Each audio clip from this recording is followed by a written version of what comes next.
Okay.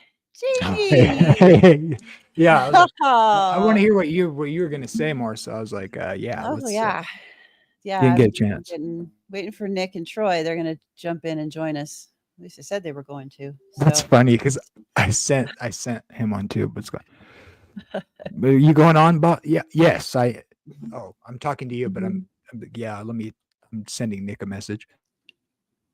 Yeah, he should be. I twittered him the link. So I got him on the line right here. I'll send it to him okay. and I'll tell him. So there we go. Okay. Let me jump back on Your here. boss, Okay. your la jefa. Uh I think you I'm have a gonna view just similar to mine because I've seen you like get cut off, like mhm. having something to say about this. So I'm like dying to hear what your thoughts There's are on it. Troy. All right.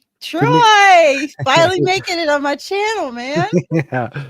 I have to step away for about 5 minutes to get the kids situated, and then I'll be Okay. right back. Awesome. I'm gonna send Josh just because we're gonna pester Josh too. Interrupt his movie. Okay. Yeah, you sound like kids having a good time. So nice to see people happy. I can hear it in their It voice. I is. love it. Mm-hmm. So it seems to me like dispensationalism to me would be something like it's like how you deal with Romans 11 almost. I Mm-hmm. would say, but Yeah, it gets really complicated. Dispensationalism gets it's not one of my favorite things. I don't know. Where is Nick, that slacker? I should text him. I know he hasn't even looked at my message now. Yeah, He'll I'll come. text him.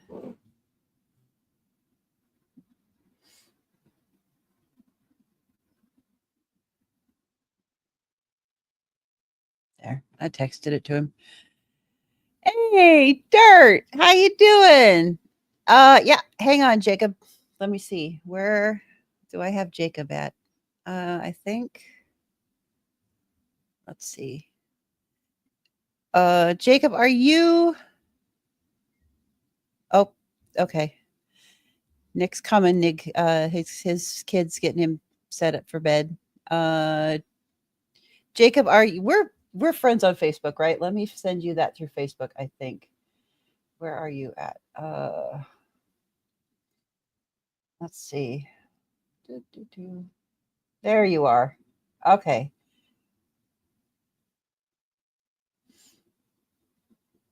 Okay, Jacob, I sent you the link. Yeah, I got you.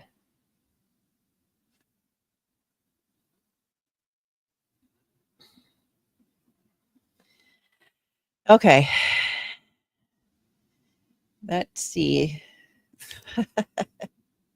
Yay, Dirt. Dirt's one of my Fortnite buddies. So Dirt, I'm not sure I'm going to make Fortnite tonight because we're having all kinds of fun doing this. So, I want to play that. Do you just download it online? I've never played it before, but it's free, right? yeah, yeah, it's free. It's free to play. I mean, they'll get you with buying all kinds of gizmos and gadgets and costumes and dances and stuff like that. But it's free to play by itself. So yeah, you should join us sometime. It's really fun. We have a good time doing it.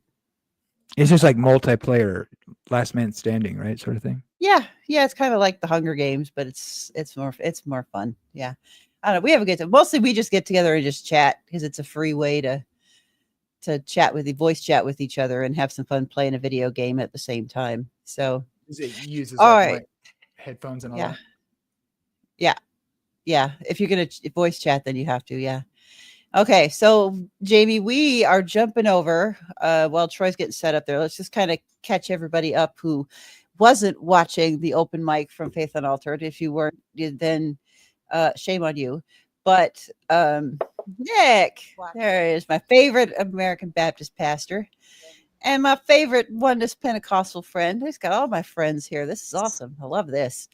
This is good stuff. So we were on Faith Unaltered open mic night, which was a spontaneous thing, not planned. And so this is a spontaneous thing, not planned, continuing that fantastic set of conversations that was happening there. That kind of started. I don't even remember where we started. That was like what, 3 hours? I think 2 or 3 hours that we were going for that one.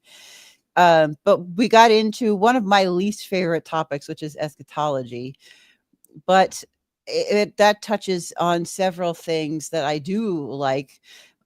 Things like apocalyptic versus prophetic, things like intertextuality, and making sure we keep the Old Testament in light, or in mind, when we're trying to figure out what the New Testament authors are saying about things, because I think the Old Testament has a lot to say about what is happening with the day of the Lord and what is happening with who are the people of God. There's a lot that's going on there, and we just ran out of time over there. So we decided to reconvene with most everybody else over here and continue this fantastic conversation. And I can't believe I got sucked into a conversation on eschatology, because that usually never, ever happens. This is It probably wasn't my only... intention. It was not my intention. When I started talking eschatology, I was just trying to steal man a comment. I wasn't trying to go down a rabbit trail. And again, I apologize. But That's okay. for Amber's viewers, if any of them are interested in eschatology, what we talked about on the channel, what I brought in was this part of it was this book, Fathers. I'm trying to get it in the camera. Fathers on the Future. And it's by hold on. My hand is covering it. Hold on. Michael J. Spiegel. It's a really good book. From what I've been reading, I haven't got through it all the way. Maybe I'll find some things I disagree with, but it's not a prediction book. I hate those prediction books. When I was younger, before I fully gave my life to Christ, I was in a church that was heavy into Word of Faith, and those guys are all heavy dispensationalists. And I used to be like a big reader of John Hagee and stuff like that. And of course he's nothing but a prediction artist. So I used to read those, but now I hate those because I think they're just junk food. They're eschatological junk food. But this isn't that. This is about a model of eschatology, not a prediction of what's going to happen now or in the future. So let's kind of go around for it, because I don't know that everybody in my the people who watch my channel know who everybody here is, because this is different streams of things converging here, and I haven't had all of you on yet. So let's go around the horn. We'll start with Jamie, and then Troy, and then Nick, and then Jacob. But just tell everybody who you are, what if you have a channel or whatever, what your channel is, and why I'm right about everything. And then let's get back into the topic. Go ahead, Jamie. I'm Jamie, and I'm an Adventist, but I'm not going to be an Adventist tonight. And Amber's right about everything because she has the right sort of stance towards things. So that's where I'm coming from. I'm not going to be an Adventist tonight.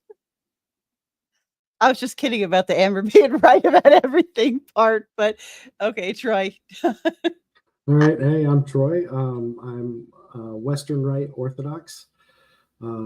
Spent most of my life in the non-denominational world. Was a ordained minister for about 10 years. And as I studied, the more that you get into history, the less you are a Protestant. So that's where I ended.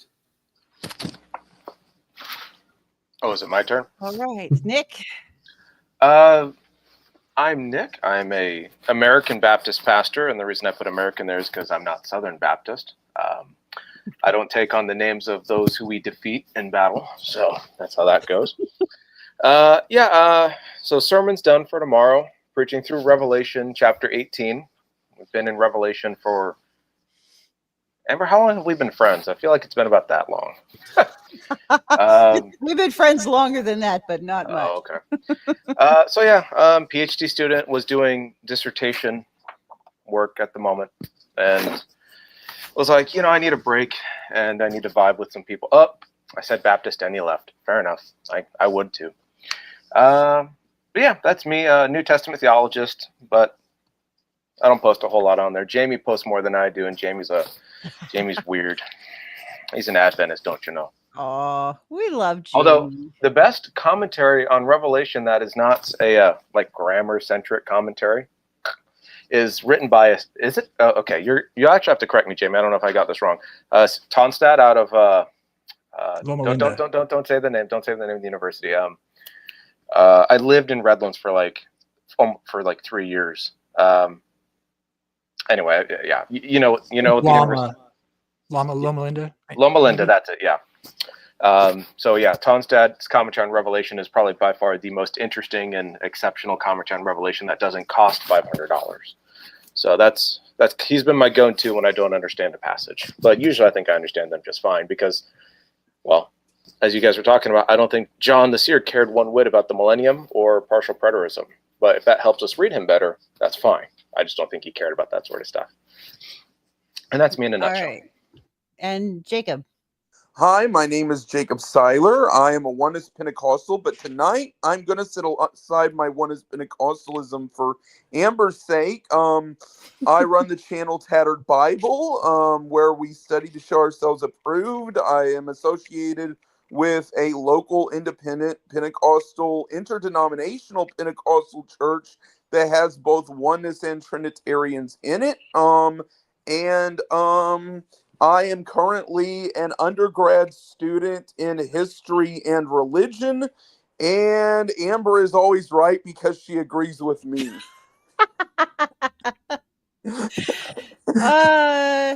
Okay. We'll just go with that.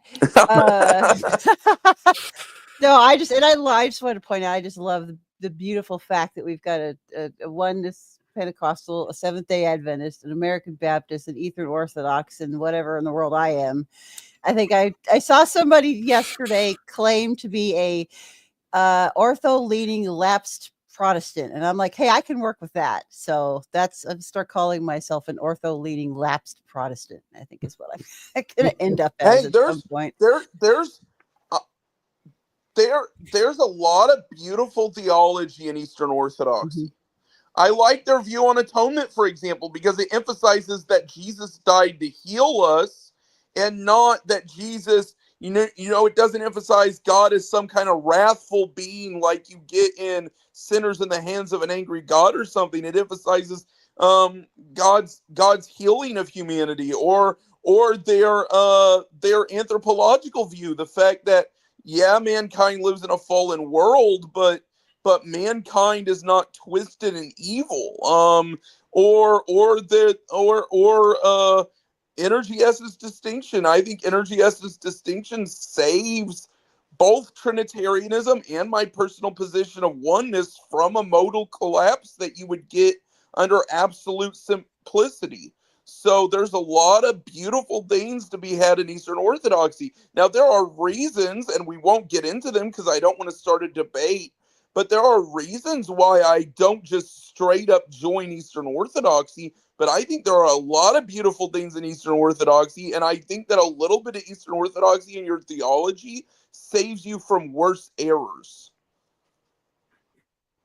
I just was wanting to point out the fact that I love that I have such a broad spectrum of a beautiful representation of friends. That's the thing that I appreciate so much, that all of us can get together and have these conversations in such a positive way from such different perspectives that normally would a lot of times not even talk to each other. So I just thank all of you for coming from after that, because I just love this and I love getting to hear perspectives, and I just love how that can help us round out each of our own understandings by just dialoguing with each other like this. So thank you all for jumping here afterwards. So we kind of left, I might need some help here. So Troy and Jamie, Jacob kind of helped me out a little bit. We kind of left there at the end, getting into the discussion of who is Israel, because the definition of who is Israel really matters. And I remember when I was doing, when I was in prophets class last semester, at the beginning of,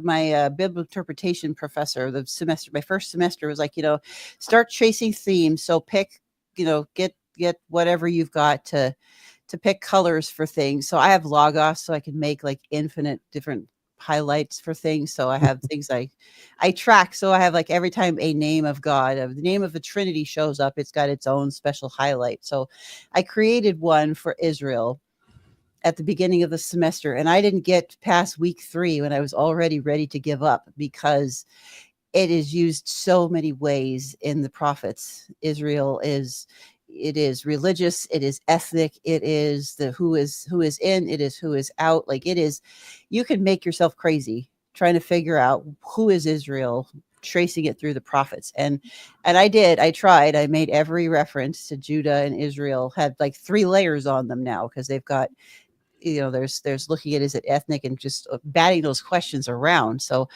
I'm not sure that the prophets came to an answer to that.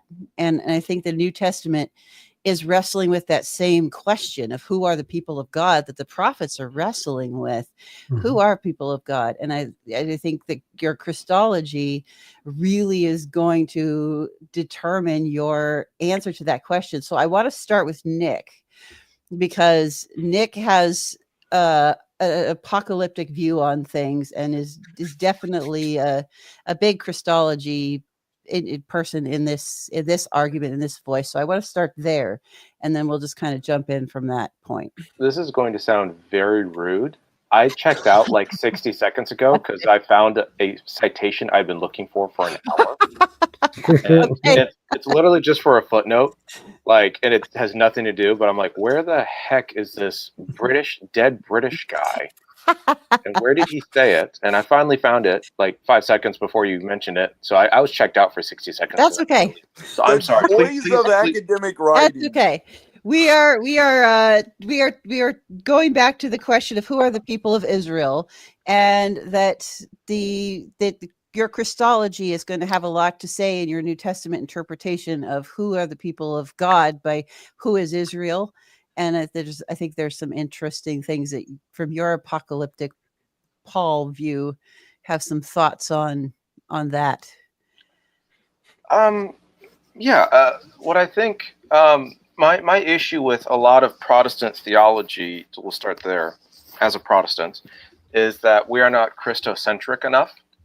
And for example, if you ever watch a debate between a Calvinist and an Arminian, and I am basically with Wesley on 90% of stuff until he starts talking about the ecclesiology, then I'm like, yeah, that's why I'm a Baptist. But Wesley's right about 90% of stuff. Like his stuff on the love of God, absolutely incredible. So you watch the Calvinist and the Arminian debate, and they immediately begin debating anthropology, and they begin debating human will, human agency, this and that. And you're kind of just sitting here going like, yeah, but where's Jesus in all of this? That's kind of a big deal. And I'm not a student of Karl Barth, but I think he helped us kind of reconfigure that question a little bit.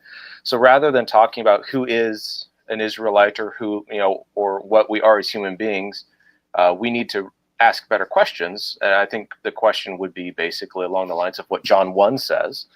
You get Jesus right, and you start with Jesus, then ask questions now in light of what you know about Jesus.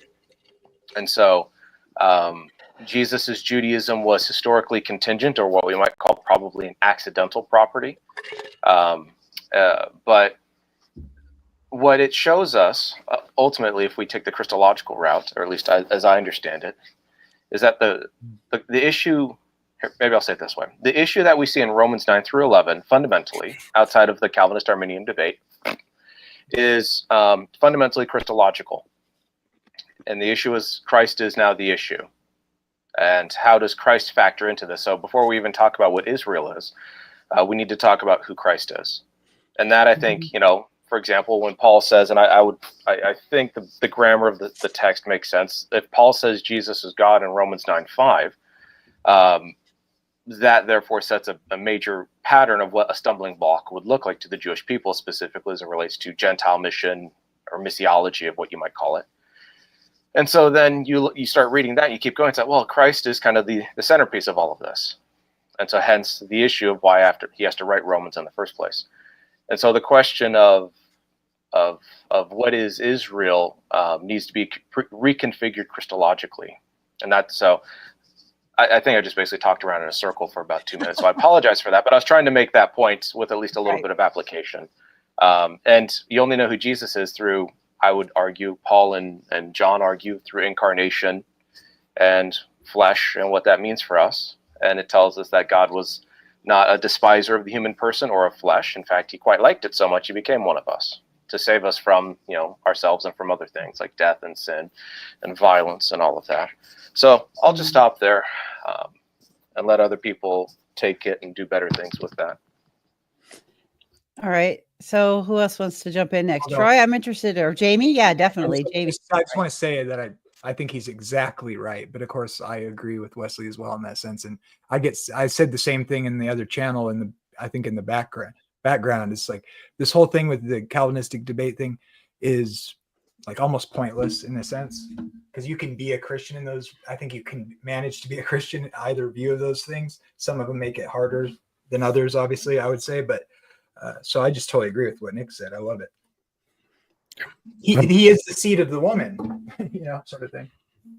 Yeah. I agree. I think that Christ is the centerpiece, and you need to start there. If your eschatology or any systematic part of theology is not centered on Christ, you are going to end up in error. One of the comments that I was thinking about saying, but there was just not enough time, was thinking about the first person that Jesus revealed that he is the Messiah to was not a Jew. It was a Samaritan woman at a well. Mm-hmm. And the theological discussion that those two had is on par with Jesus' discussion with Nicodemus. And I think that is very important to understand that what Jesus was intending to do was to call back all of Israel. And that's not an ethnic statement. It's all the people that are loyal to Yahweh, all the people.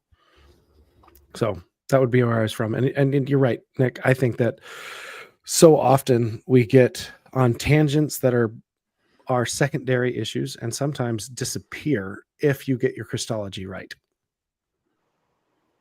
Yeah. I think, and this is why for me, so I have this view and I presented it. So, to go a little bit into my oneness Pentecostalism, I am part of a group on Facebook, Clubhouse, several other places, that is called YouTube, several other places, that is called Monotheism Mandate, where all we do is Monday nights we sit around and we discuss arguments for oneness. And I presented one time, and I need to do this for my channel, a presentation called the four-legged chair. And the basic view is that, so you have scripture as the foundation, and then the doctrine built directly on top of scripture is like the four legs of a chair. So you have monarchy of the Father, you have Christology, you have atonement,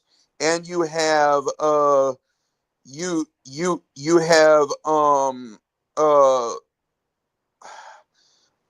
anthropology. And these four views work in tandem together. They all support each other. Of course, Christology is the most important of the four views, but they all work in tandem together, and all other theology is built on top of that. And so those views come out of scripture, and then everything else, including your eschatology, is built on top of that. And so, yes, Christ is central to our understanding of these other issues like eschatology, because it's one of the four main things that the Bible is trying to get across to us throughout the pages of scripture. And I would say it's the most central of those four things. I think that it is the central of the four, but I would even say that you can understand what it is to be a human, anthropology, without understanding what it is to be made in the image of God and who that image is, which is Christ. Yes. So yeah, Christ, I don't necessarily think that Christ is one of the four legs. I think Christ is the very floor the chair is sitting on. as in First Corinthians, that it talks about, I think it's in First Corinthians, maybe second, where he's talking about the foundation that is laid is Christ. Be careful what one builds on top of it, whether it's wood, hay, stubble, or precious stones, gold, and silver. Everyone's work will be tried by fire, of what sort it is, but Christ remains even if he loses everything in the fire. So you see the same thing in Hebrews 6, 1 and 2, where it talks about, hey, each one of you should be able to teach this, but you can't. But first we need to lay that foundation of Christ. Then we can move on to repentance from dead works, baptism, right? And it goes through the list of other 6 things. Christ is the foundation. This is why I like discussions like this, because you guys push me to be a better theologian. Whether you like all of my theology or not, you give me better understanding when we discuss things. Even Amber, when we discuss things, I get better understanding. And so, I like these discussions for that reason. That's What- why what's I the like to main have risk? them. What's the risk of getting some of this stuff wrong? Well, the risk of getting it wrong, number one, if you're getting it wrong intentionally, there's always the risk of damnation. So it's not someone who's teaching heresy, but someone who's willingly teaching heresy, someone who knows what they're teaching is wrong, and they're teaching it in defiance. That person's in risk of damnation. So not everyone that teaches the wrong thing is in risk of damnation. Some people genuinely believe what they're saying. And if they genuinely believe what they're saying and they're a sincere person, then eventually they can be set straight. So, eventually I could be set straight if I'm wrong about something. Maybe Troy or Nick or you, Jamie, or even Amber is the one to set me straight. Maybe it could happen. We'll see. But that's the first risk. The second risk of getting it wrong is that especially if you get one of those 4 things wrong that I discussed, is it throws off the rest of your theology. It completely off kilters it. One thing that I would say is propositional theology, I don't think is very important when it comes to this. Yeah. Who's Christ, right? Yeah. There's no other name by which man shall be saved but Christ. So I think Christology is very important. But when it comes to our propositional understanding, if you think all the right things or think all the wrong things, what risk is there? Well, God sent Peter to a centurion who was just a God-fearer. You've got who's the Naaman, right? Comes to Elisha. Naaman. Yep. Naaman comes to Elisha, and the miracle happens and everything else. Now, Naaman wasn't trained in Judaism, wasn't trained in any theology. He comes to Elijah and says, look, I know that Yahweh is God of gods, right? Can I take some dirt back so that I can worship him? Because he's still got the idea that God is a local deity and not a universal deity. So he's asking for some dirt so he can actually worship God on Israel land, right? What is Elisha's response? Does he go, okay, no, you've got these feasts that you need to do, and here's the 10 commandments, and here's all the other 613 bylaws that you need to follow, and obviously you need to get circumcised? No, he goes, go in peace. You talking about the Assyrian general or whatever? Yeah. Yes. Okay, Naaman. I zoned out there for a minute. Oh, I'm sorry. No, it's I okay. have ADHD. Sometimes I zone out. Me too. So don't worry. What I'm saying is in Naaman's situation, Elisha's response to Naaman's poor and incomplete understanding of what it means to believe in Yahweh, his response, Elijah's response was go in peace, right? Paul makes it very clear that the goal of our entire instruction, all of our theology, should be love from a pure heart, right? Because love is the fulfillment of all the law, and love does no harm to a neighbor. So what do you need to get right? Christ. That's it.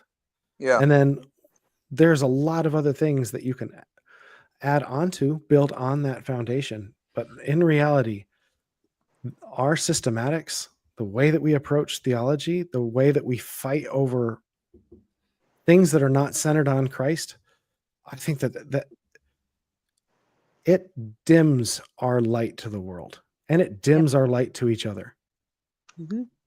And Yeah. and we end up I don't want to use dehumanizing, because I don't necessarily think that that's what it is. I think what we do is we push people in response to how close you are to Christ. We go, oh, you're not very close to Christ.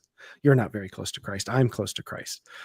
I think all of that is horrible. I think that is that is why the bride that Jesus is coming back to in Revelation is one. And we have got this is a great discussion, Amber, what you said earlier, and this is why you're always right. This group, right, of being able to cross very multi-dimensional views of Christianity and be able to actually have a real discussion. This is where light comes. And yes, we do sharpen each other, Jacob. We do correct one another, and we do push each other onto better and better works. And that should be done in the most good faith way. And I think that if we could do this more often, we might actually become the light to the world. We might actually be salt that has flavor. At one point, I wouldn't have been in this conversation at one point, because when I first became a Oneness Pentecostal, I was a hardliner. I completely sold out to and Troy, you probably know hardliners that are in the Orthodox circle as well. And Nick, you probably know hardliners that are in the Baptist circle. And not an American Baptist. You got to go south for that one. but when I first gave my life to Christ, I was sold out for the Oneness Pentecostal position. And I thought, at that point, I truly thought only Oneness Pentecostals were saved. What changed my mind was three things. Number one, further study of Scripture. Number two, further study of church history.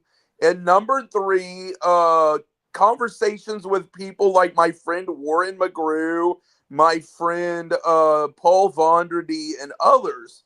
And so, for example, in Scripture, I think that God's love is wider than propositional knowledge. I think that's what's revealed.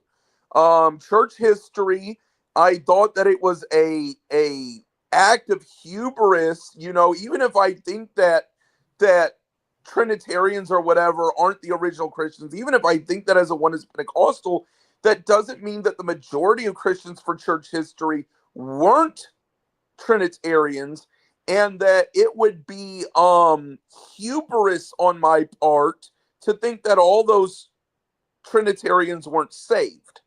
And then the third part, talking with people like Warren McGrew, like Paul Vonderdy, like Tyler Fowler, like just a whole host of people, talking to them, I started to come to realize that actually we're not too different. That actually, for example, it's not a big leap from oneness to a monarchical trinity. It's only a few steps away. That actually we believe most of the same essentials, even though we arrange them differently, and that we're all brothers in the same faith.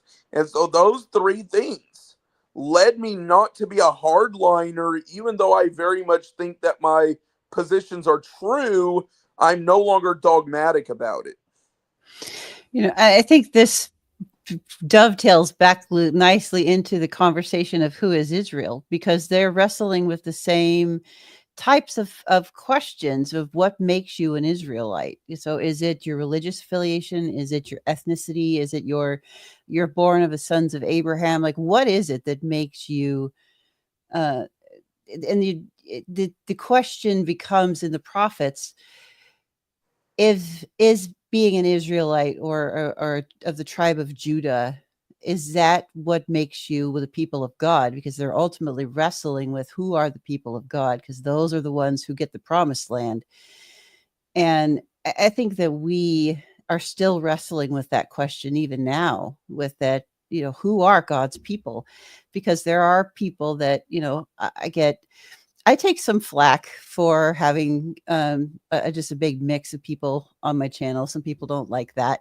Some people appreciate it a lot, and that's fine. You're welcome to your opinion. I'll do this is my channel, so I'll do it the way I want, and I'll have everybody on that I want to. And I enjoy these kinds of conversations because I think that we get to have these things where more people realize that we agree more than we think, and that it gives us space to be able to say, because I firmly believe that you all are very very devout following men of God, and that I get to enjoy eternity with all of you, no matter what your affiliation is, because I think that you're all Christ followers. And I love that that is the fact, that I get to spend eternity with a Baptist, a Oneness, an Eastern Orthodox, and a Seventh-day Adventist. I think that's amazing. And but I think that it's a question that a lot of people have trouble with, because back to kind of something that Troy was saying earlier, that I think there's something about, I don't remember exactly what it is that you said that kind of triggered this in my head, but I think there's something about learning how to humble yourself to be wrong about one thing and not have it collapse your entire belief system. And I think that's one of the issues I have with systematic theology. If you're wrong about one thing, if I'm wrong about that thing, then my entire systematic is wrong. And if I'm wrong about that, and I'm wrong about God, and then I'm left with what? Then I'm left with a pile of ash Spiral. that has that you get, and so to be wrong can be very costly. Yeah. I think Well, back to Jamie's It question. makes me not like debating certain people because I can tell if I not even convince you, but if I undermine you or pull the rug out from under you, I'm Mhm. potentially creating a far worse thing, because and I use this term positively. I'm taking away your security blanket or your foundation for Mhm. something. And unless I know this person well enough to have a full-throated let's go kind of fight, the last thing I want to do is someone to be shaken in who they are. And so for Mhm. me, it's I'd rather you be, and I'll use the example of Calvinism because I'd rather you be a Calvinist than leave the faith or commit yourself or just go into depression even. Like I've known guys that have Mhm. done that, like that were friends of mine. They stopped believing in Calvinism and it kind of spiraled them out a little bit. And so I'm still working on some of them, but it's one of those where I think in our debates and all that, winning a debate is not the point. The point is conformity to Christ. Yeah. And it's very easy for us to, and I see it in myself. I see it in friends that we all have that we watch, and mostly in myself. But I'm like, I watch them debate or talk. I'm like, careful, man. Like there's a person there who's going to watch this, and they're in a real bad spot. And you might convince them, but then they go, what else am I wrong about? Mm-hmm. Like you said, Troy, the spiral out. And it's like once you start fishtailing on an icy road going 100 miles an hour, it's very hard to right that. It takes maturity and wisdom. Mm-hmm. And so it's one of those where I'm like, I'm very slow to have debates with people that I don't know, because that's the last thing I want on my conscience when I stand before the Lord. So. And I would 100% agree with you when it comes to debating. One, you really need to know the person's identity, especially if you're debating another Christian. The person's identity is not wrapped up in the theology they're trying to defend, that their identity is actually in Christ. The second thing is that debate is never intended to convince the person you're debating to change sides. Mm-hmm. It's Right. never. I mean, it may have been that way 100 years ago, but what we see today is a pale shadow of what debate really was. It's not like you could do what C.S. Lewis, Tolkien, and their pastor friend did, and go into a room for 24 hours and argue until C.S. Lewis comes out from an atheist, agnostic to being a Christian. Would that be a fun podcast to do? Right. So I would, in most cases, it's going, all right, that person, the person I disagree with, is the image of God. They haven't lost it. It doesn't matter if they're in error or I'm in error. They have not lost the image of God. Now it's, I want to be in the likeness of God, and I want to encourage them to be in the likeness of God. Do I need to prove them wrong or prove me right to have a conversation that builds each other up into more of the likeness of God? Debates I- don't do that. Yeah. And I think one of my biggest issues, and this is why I hate eschatology, but there's one of my biggest issues with systematic theology in general, is it turns into this thing where I judge, or I perceive, or I judge how much of a Christian I think you are based on how much your percentage of your agreement with me. So if you don't Oh. agree with me 100%, then I have to doubt your heart, your longing, your devotion, your faith, whatever, however you want to say that.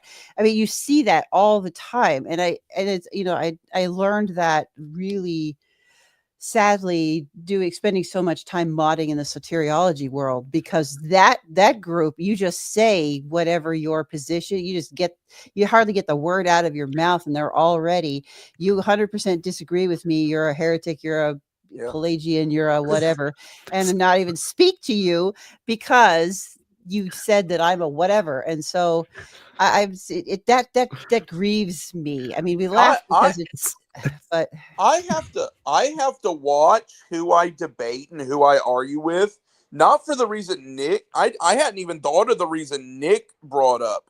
But the reason I have to watch who I debate with is because certain people, their personality type gets under my skin and I become a bad person. And so if you have a personality type where you've always got to filibuster and you've always got to be nasty and call everyone heretics, I tend to give back as good as I get. And so I have to be real careful who I'm arguing with, because I can turn into a villain really quickly if someone has that personality type and I am arguing with them, and it's not a good look. So I have to be really careful. I want to make sure that you're someone who can take argument and not take it personally. Well, and you Before I, never know somebody's story, because like I remember there's one instance in particular, and I'm not gonna I'm not gonna give any identifiers, but I was modding one day and we had a guy come in who was he was notorious for being vicious with making up insults to one side or the other, and just trying to get him to come around. And he just fought me tooth and nail to use whatever terms he thought he wanted to use, because he was just going to do it, by goodness. And during this one particular stream, when I had gone back and forth trying to be really patient with him, because I knew there had to be something. People don't get that virulent for no reason, and just out of the blue, completely out of context, in response to something that was said on the stream, he just drops this bomb that his wife had become so despondent because of that theology, she committed suicide, took her own life. And so and we were all like, ta-da, there it is. That's why he's so virulently nasty and vicious to people who hold that theology, because he holds them responsible for the death of his wife. And you can just feel the whole, it just ripped through that chat like crazy. And you never know. That's one reason I don't like to go there, because you don't know what the other guy's life is like on the other side. And so maybe he has, I'm not saying there's ever a legitimate reason to be nasty, but some people have like personal issues that cause them to be that way.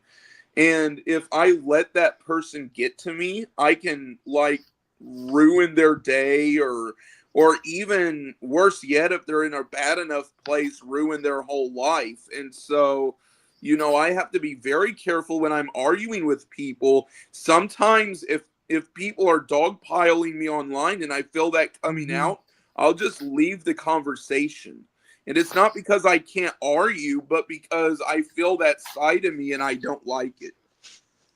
I think this goes back to our Christology, because I think that in my end, you guys can correct me if I'm wrong here, because we're in the wrong testament for me to have an opinion on anything. But, I think that Jesus never rebuked those who had a heart to be helped. He only rebuked the hard-hearted leadership that were sending people the wrong direction.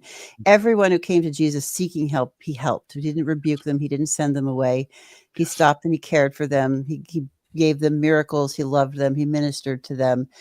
And I really think that I have tried to take that approach in my just dealing with everybody and trying to be like, okay, help me see that person the way Jesus would see them. Yeah. Well, and not only that, Amber, but he fed people that Mhm. would never believe in him. He Mhm. healed people that would not follow him. He taught people who were his disciples that wouldn't be his disciples. But he did it because that's what you do with God's Mhm. gifts. Mhm. The gifts that God gives are not for you. If you think Mhm. the gifts of God are for you, well, newsflash, God can take them away. And as he can take away stuff, from the churches in Revelation, I'll take your Mhm. lights and give it to someone else. So too, he can do that with the gifts he's given to you. And it should give us, I think, a great sense of humility, of Mhm. understanding what is required of us, but also, and this comes out in pastoral ministry. I don't know if the rest of you are pastors or anything like that, or engaged in that sort of world, but I'm not a pastor. Yeah. No, they wouldn't let you. No. Everyone's lucky that I'm not a pastor. I'd be reading everyone's mail 24/7. But you begin to see very quickly that there's a legacy woven into every single person that comes through your door. And that legacy can be, there's people in my church that they've told me stuff where I'm like, how the hell are you here? How on earth did you make it to church on Sunday morning? Like, I have no idea how, and so I talk to them, and you begin to realize that what's the greatest commandment? We all know what it is. Love the Lord your God, and so on and so forth. That's in the wrong testament, so I don't care. But also, It's in both. New Testament wimp. It's in both. Yeah, but it's in Hebrew. That one doesn't count. But love your neighbor as yourself. And if you read Ephesians, as we've been doing at church, you see care for your neighbors and treat them well in Ephesians chapter 4. Extend the love of God out. And I think for a lot of what I see in online ministry, or this, I hesitate to call a lot of it ministry, but a lot of online theology education stuff is this sort of one, the issue of branding. So you got to protect the brand at all costs, and so you're not allowed to change your mind. But two, you begin to see this sort of what Paul talks about in Galatians, cannibalizing one another, and that sort of thing. And it becomes very easy to see who's in it for the winning of souls and for the transformation of the heart and the mind, versus who is there to be greater. And I think based on, if you get your Christology right, you realize that Jesus did not come with images of power. He was born a little baby who was utterly dependent on his mother to wipe him and to feed him. And if you want to learn about, power, true power is that. True power is knowing who you are and submitting yourself to another and growing, learning, being taught, as Hebrews and Luke says, submitted himself to his parents and learned. And so on and so forth. And so you just begin to see that if the image of God is stamped on everyone and Christ is the maker of everyone, then he has the right to treat people how he wants them to be treated. And he tells us to love them because he loves them. And those who have been loved much understand that. But woe to those who take the love of God for granted. That's what scares me most of all. Yeah. Amen. Yeah, Jamie, I'd be interested to hear your thoughts, because I know that when Jamie and I became friends, he was a little guarded with me at first, because I'm so mean. We're way past that now. But I as we just interacted back and forth, we just have become friends, and I absolutely adore Jamie now, and have repeatedly stuck up for him in different circles, and it grieves me that I have to in the first place. But I really want to hear from Jamie, because you've been pretty quiet, but I know you've been on the dog pile end of a lot of these conversations online. Oh, I'm thinking about everybody saying, I'm going, I'm so embarrassed about, and so like I think that's what he was saying is right. I was just reminiscing about how many embarrassing things I should be embarrassed about, but I just keep it up. But I always prefer, it's just so, what he's saying is so right. I just totally agree. It's all I can say. I'm a terrible example of that, but I have ups and downs with that. I think one thing was interesting about that sort of thing. You know, you were quoting a verse there, Nick, where you said, "He who is forgiven much loves much," or something like that. Yeah, Mhm. I'm being paraphrastic with it, but yeah, I think I think I merged two texts into one. But yeah, I think it's something Jesus. Those who've been forgiven much, it's those who've been forgiven much forgive much. You know, basically, if you've been Right. given it anyway, yeah, you know what I'm saying. Yeah, go ahead. It's like humbling. And somebody, when we were on that other live stream, brought it up, and I thought it was an interesting thing. Someone was asked me the other day, and it was like, when it talks about wiping away every tear, like they won't remember the former things. I that seems like there's like a tension there. Like that can't be literal. It seems to me like part of being redeemed is remembering the things that you are embarrassed about, or whatever. Maybe you could say. I don't know. What do you guys think about that? I believe I think our view of heaven is so trash. I think I'm with you. I think there'll be lots of tears in heaven. I think there'll be lots of remembering, because if you are resurrected and you are not, mind wiped, or anything of the sort, and you're raised bodily and you're doing all this sort of stuff, there are millions and millions or even billions of people that you now have to talk to and engage with on the new heavens and the new earth. And you realize, I think instantly, like, we're a lot more connected, but also two, I'm going to quote a certain Roman general, what we do in life echoes on into eternity. And that image of, imagine, being at church with someone and not liking them or having this issue. And now, well, suddenly you're stuck eternally together in this new creation. You're going to have to figure this out. You're going to have to come to terms with it, or family members that were abusive, or friends that were disloyal, or spouses and stuff like that. That all doesn't just go away. Like the trauma of 60 or 70 or 80 years of human existence doesn't just evaporate once you're resurrected. It has to be resolved or reconciled or transformed. And so in my mind, I think there'll be plenty of tears, but they will not be tears of futility. They will be tears of healing and pain. And there is pain to healing. I'm sure many of us know that. Did you just make an argument for purgatory? Kind of. No, because I said resurrection. Well, because the only way, like logically speaking, it seems to me that would make sense, that things are restored, but how could there not be a fall possible again? It would have to be that you actually remember the things you're redeemed from, like in order for it to not happen. That's the only way that makes sense to me. It's recovery with wisdom. Yeah. Versus And there's being a lot of, go ahead. Perfection, as the Wesleyans say. Right. It's instead of being like Adam and Eve in the garden, who did not know good from evil, and didn't know what they were losing when they made the choice to disobey. Humanity in the eschaton is going to know. And so I think that although how good would our memory be?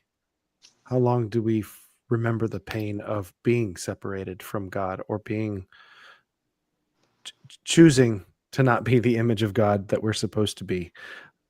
So, from an Eastern Orthodox perspective, that's what theosis is that we are becoming by grace what he is by nature, and that in the resurrection, we are restored to full humanity, Adam and Eve, but with the experience and wisdom of our past. Yeah. So, and also, if I may, Troy, and I want to hear whatever, but the only tree that exists in the new heavens and the new earth is not the tree of the knowledge of good and evil, because we have that already in our bodies and our minds and our experiences. It is the tree of life that sustains us. Yes. So I think, so there's no chance for fall, because we have all the knowledge and wisdom we could ever want. And that's why perdition, and we've gone through perdition to get here. Right. So. And the Eastern Orthodox perspective on that is that the tree of knowledge of good and evil was not a eternal no. It was, you're not ready. Just like my, I have a 5-year-old. I'm not going to give them a butcher's knife. That's not saying no forever, but I want them to experience that through the goodness of me as a father. Right? Yeah.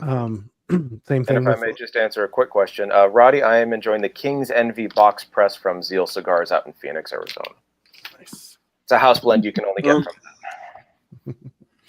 Man, you guys have talked over what I was going to say. Can you?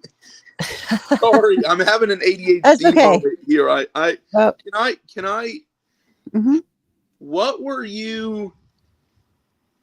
Oh, I know what I was going to say. So I think there's two parts to the answer of of like memories in heaven and how that affects us. One is healing, because under the Mhm. Eastern Orthodox view, which is also my view of atonement, Jesus comes to heal us. He comes to heal humanity.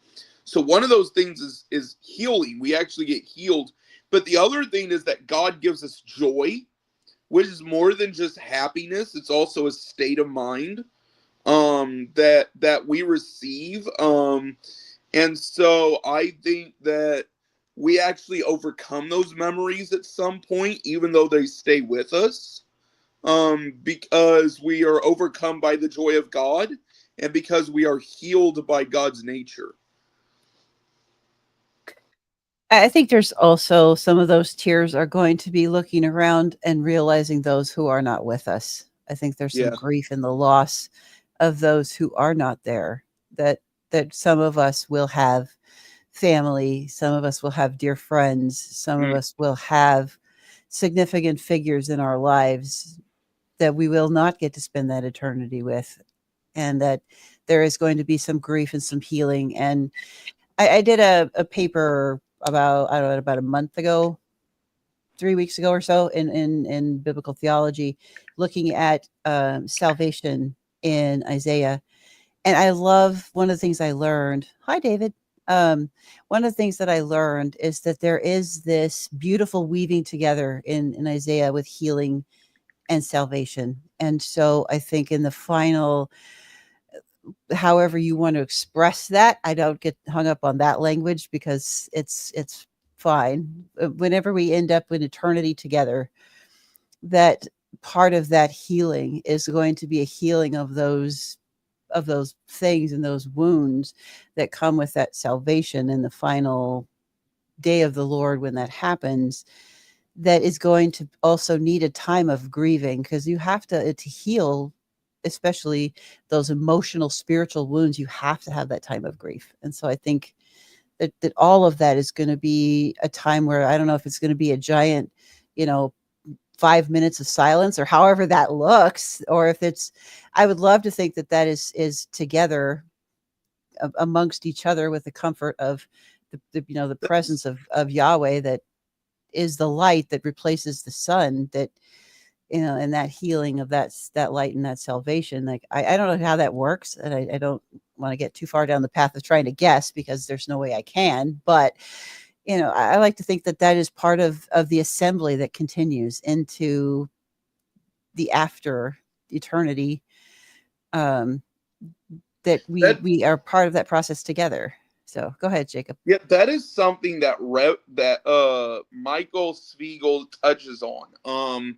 So he touched on it. I don't know if he touches on it in his book, but I do know he touched on it in his interview with Rev Reeds about the book.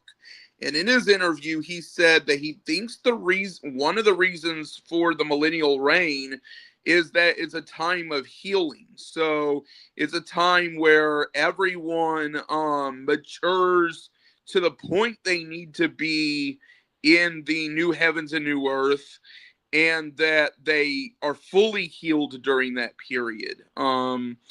And that's something that he touches on in that interview with Rev Reeds. And again, I don't know if he touches on it in this book, but he was talking about the book, so maybe.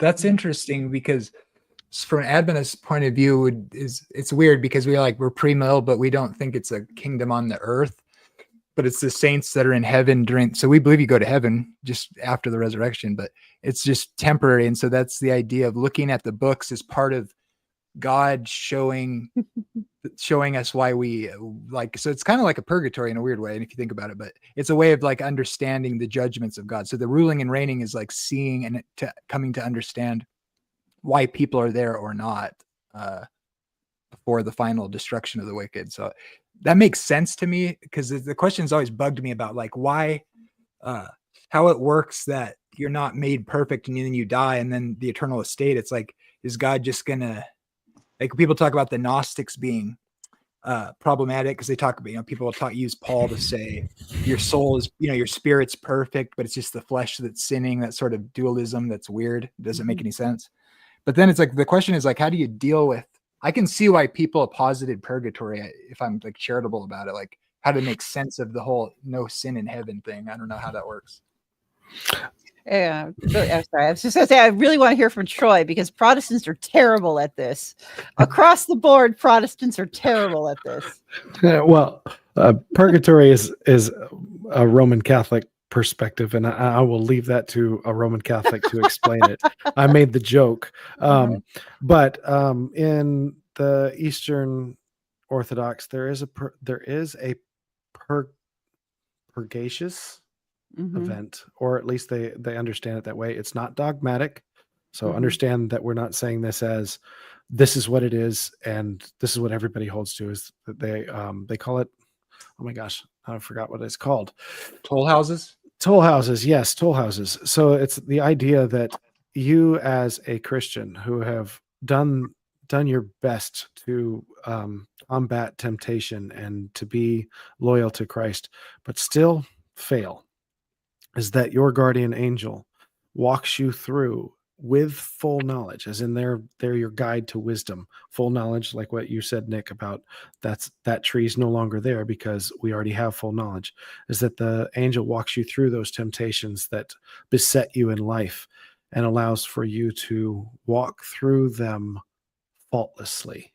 As in, it's not that the angel is doing it for you, but with full knowledge going, oh, I see the ramifications of this sin and I see the effects on my soul and so you learn to stand up against the temptation that beset you in life. So that would be one way of looking at it. So it's not necessarily, it is a purgacious event, the toll houses, but it's not purgatory as a place of torment.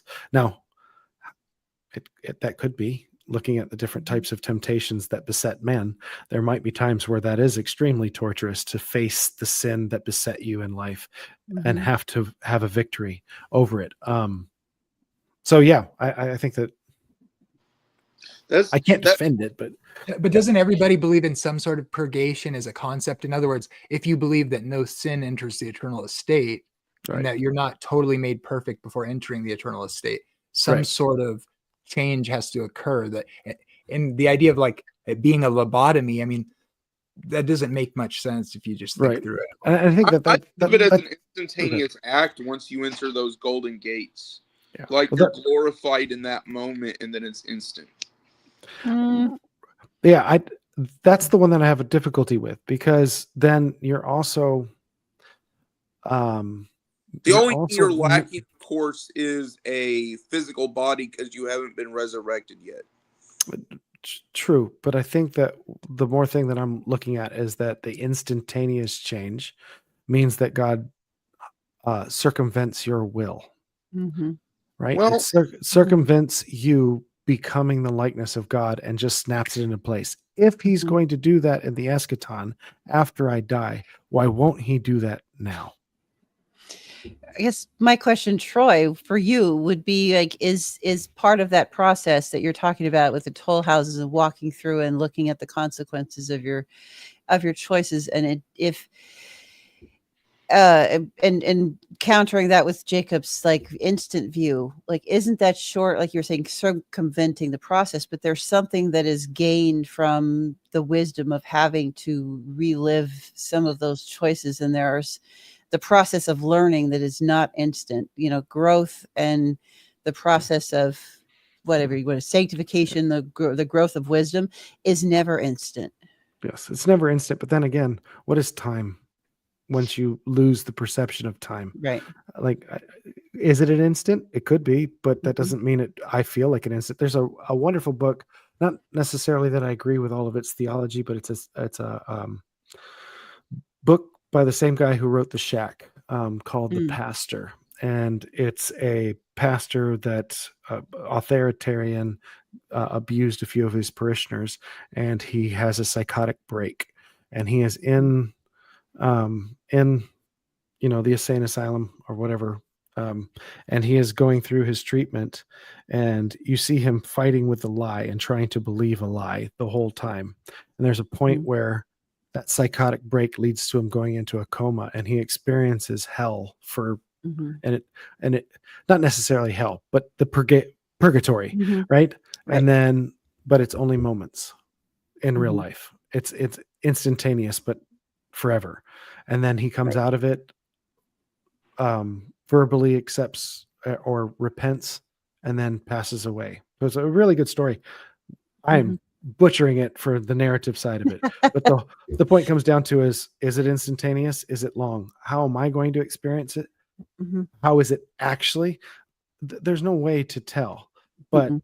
the need to perfect, which Romans talks about it, that he who starts a good work in you will finish it. Right. Well, most people are not finished when they die. So what does that look Right. like? Is it snap, or is it all right? Now that you're on the other side of this, you need to walk this path and learn what it is that you did or doing. I guess not. I don't know how to say that, because you're not in time, so it's not like past, Right. present, future. Well, and I think that we see a lot in the Old Testament of things that are experienced in these. And I don't want to get totally derailed here, but you see a lot of things that are explained through visions and dreams that are a suspension of time to convey a message from the divine or one of the divine's messengers. So you'll see, even I think it was Daniel, where he's talking about this vision that he had, and then he wakes up, and then you're at he gets another vision and wakes up. I think he's like getting a vision within a dream within a vision. It's like, it's crazy. That's And you're like, wait a second, this is crazy. But we don't have a concept ourselves while we're dreaming, or I would imagine while they're being removed from in these vision states, because Ezekiel, it shows us very clearly that he's having these vision states while he's sitting in front of the leaders of Israel who have come to him for wisdom, and God pulls Mhm. him into a vision at that point, and you're like, okay, that would be weird all of a sudden if you're sitting there talking to this guy and whatever's happening there is happening, and how long. I mean, just that whole thing, and it opens up a bunch of can of worms that we don't really want to go down. But it's just this idea, I think, that God communicates with us in a way, and I don't know that it matters whether we're anchored to the physical or not. Right. That is beyond description. So trying to describe it is kind of difficult. Yeah, it is. What is it that God says to Job? Who is this that darkens wisdom without knowledge? Right? We don't have the experience yet. We don't know. But there's one comment I wanted to respond to. Floral from Under the Rock says it's the whole Mhm. point of forgiveness. You're covered by Jesus, who is your righteousness. You'll experience God's glory in full, like Isaiah. Yep. No purgacious event needed.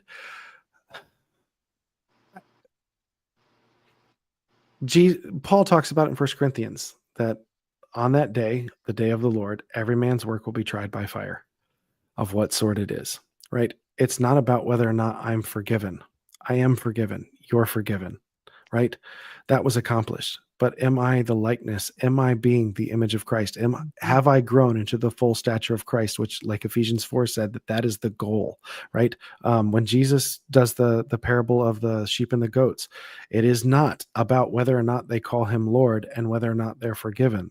It is, did you treat everyone like they're my image, right? So do I have a lot of work? Yes, I have a lot of work. I hope I'm breathing, so I have room to repent. Thank God, right? What does it look like to be the full stature of Christ as another human being? I would think that would be what the Orthodox would call a saint. Okay, so I have a question for everybody. I'm going to ask the question, and then we'll just go around. Everybody can answer the question, because that's got me wondering. Because I think it's more, I would say, dare to say, more a Protestant problem than maybe a Catholic or an Orthodox problem. But I think that there is maybe some confusion or some misunderstanding or mislabeling of language between justification and sanctification, because I think they're very different things. And I think that, well, I'll save my opinion for the end, but I'm going to start with Jamie, and then we'll go around to Nick, and then Jacob, and then Troy. You there, Jamie? Yeah. What's the difference between the two? Or what's the question? So just the like how the maybe the misunderstanding between justification and sanctification complicates these conversations and our understanding of the already not yet maybe kind of thing, if that makes any sense, what I'm trying to say without being able to fully explain what's in my head. This is a trick question. Yeah. So all I can say for me is the way I understand it is that you're like, people are condemned before God in some sense. And there's a couple of theories on how you can think about that. And I think there's probably really bad ways to think about that, but that being made right before God is something outside of yourself. And then sanctification would be like, I understand it as a process of being transformed into Christ likeness, which I don't know what else to say about it. I guess that's what I would say. Mm-hmm.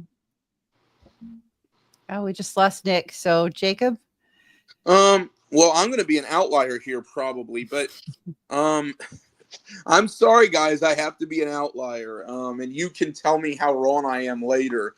So my view is going to be mixed to you guys, but the way I think of justification is I think that in a way, both the Catholic and the Protestant view is wrong. I think that justification isn't just a forensic declaration like the Protestants have. I think that God actually makes you righteous. He actually gives you actual righteousness. But the Bible talks about being made, being justified by faith, being made righteous by faith, and then sanctification is holiness, which is found in separation from evil and assimilation to the good. And so, but there's this verse, there's this passage, and I forget the exact passage. Maybe one of you will know it, where Paul gives this list of sins. And at the end of the list of sins, he says, "But such were some of you, but you have been sanctified, but you have been justified."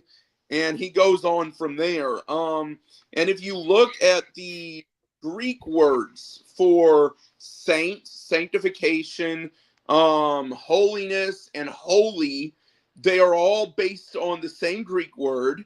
And if you look at the Greek words for just, justified, justification, righteous, and righteousness, they are all based on the same Greek word.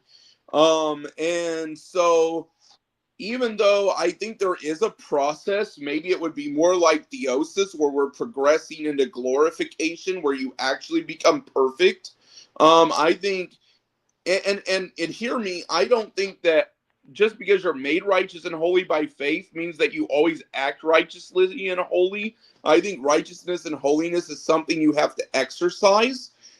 But exercising it is part of the process of theosis, which leads to glorification, which is where you actually become perfect. And so I'm a bit of an outlier here.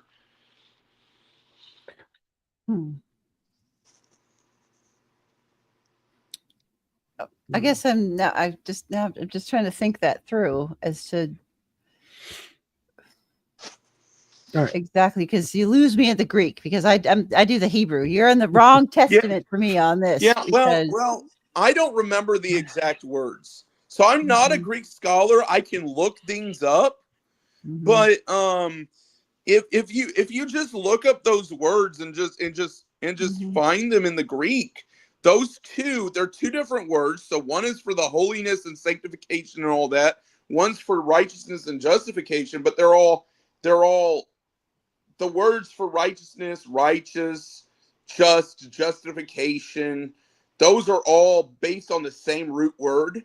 And then the words for sanctification, holy, and holiness are all based on the same root word. And so, And then it says you're made righteous by faith. And Paul says you've been sanctified and you've been justified. Now, I do think we go through a process. Part of that process is learning to exercise the righteousness and holiness that Christ gives us. And part of it is the glorification thing where we become glorified. But I think that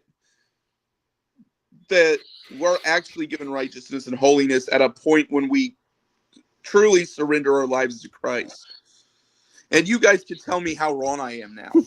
Well, no, actually, I think that's helpful. I mean, I'll let Troy go in a second here, but I just wanted to say, like, I did with Flora Under a Rock there, I did a thing on holiness. We did a whole collab episode on holiness, and I had like 2,000 pages of research on just that word holy in the Old Testament, and just looked at it really. And the beautiful thing about holiness that we use, that the picture that you see is holiness is given through two ways. God bestows it, or through proximity, and holiness is bestowed in those two ways. And then it looked like that process of trying to explain that. I'm going to explain this badly because in my head things get all jumbled up in a knot. But when we come to faith in Christ, we are made holy, but that holiness is something that we live out,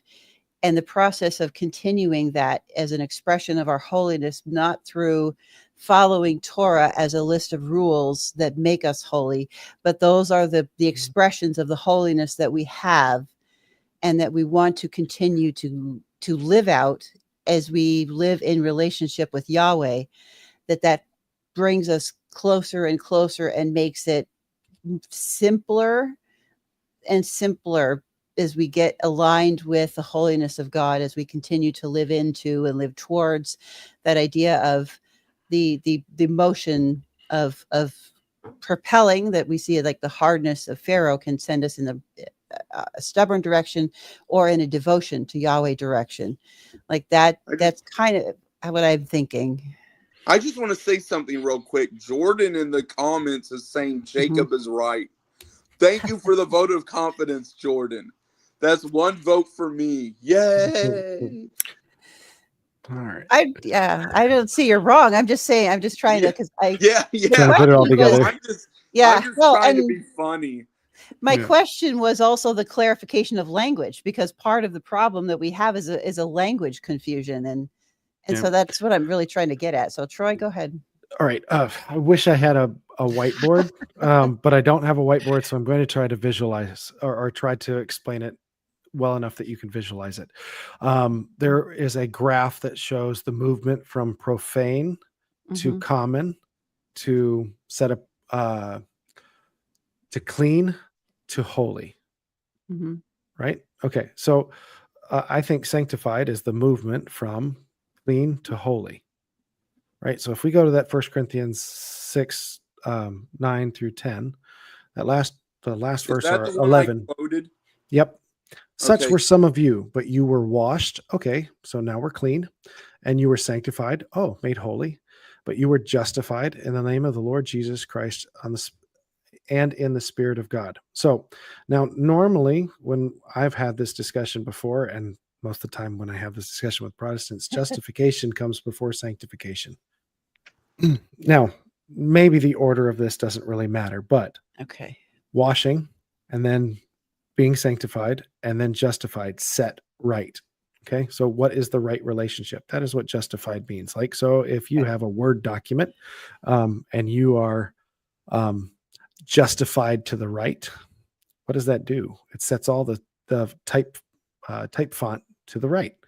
That's what I think that word justified means, is putting in right relationship. So what do I need? I'm Jesus, or God, talking to Peter. Don't call unclean what I have made clean. right? So all Gentiles are common, now made clean by what Christ accomplished.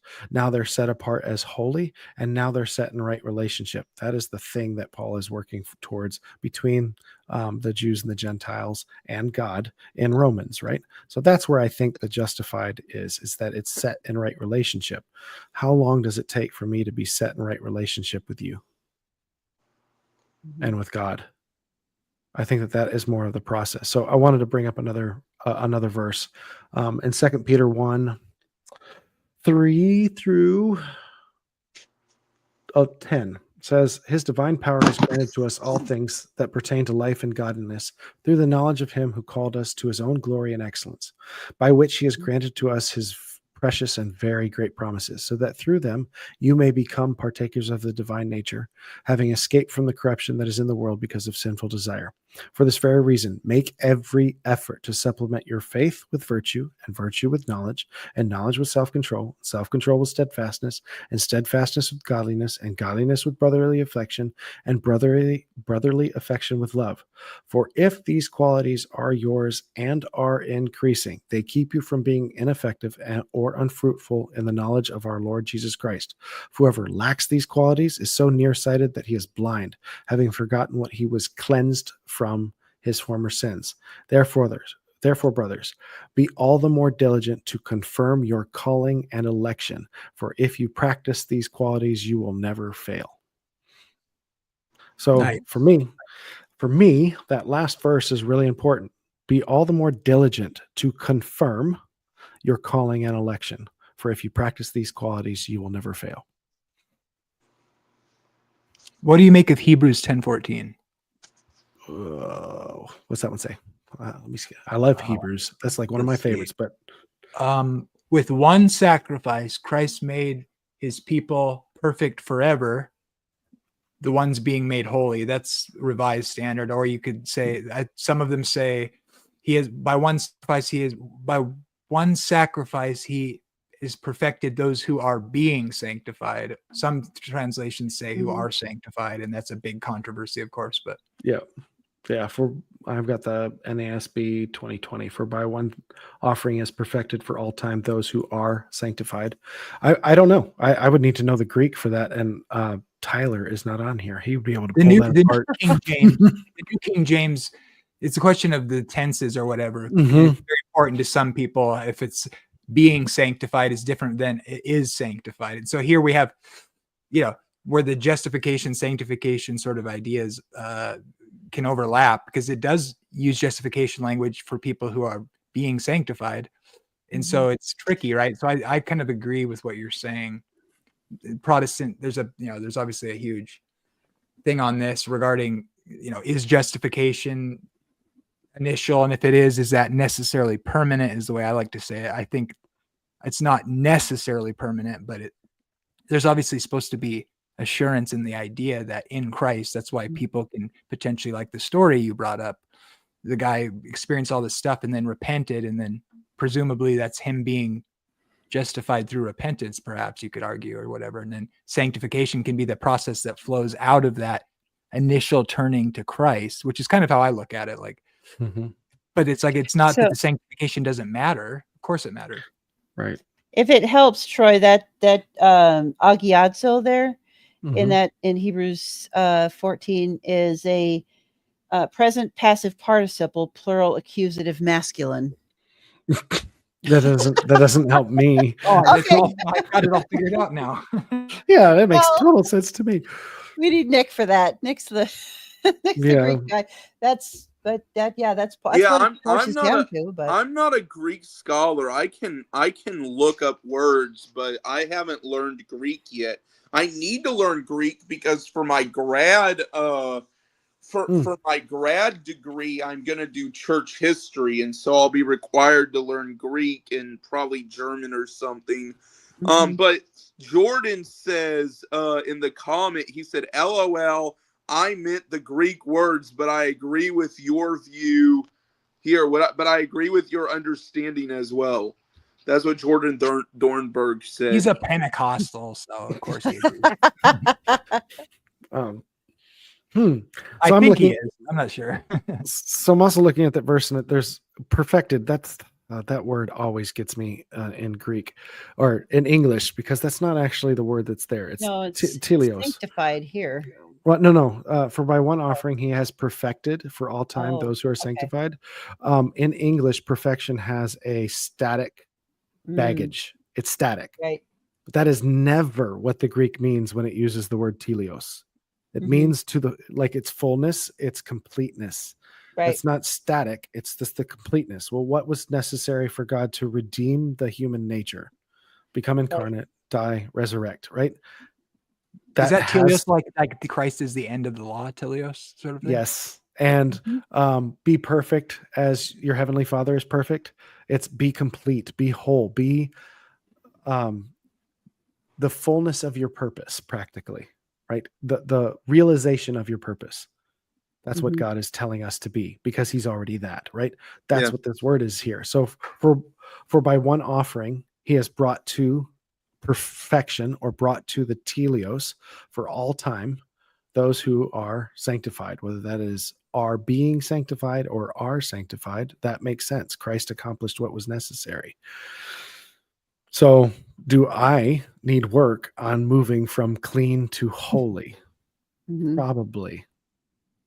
So I'm okay with either.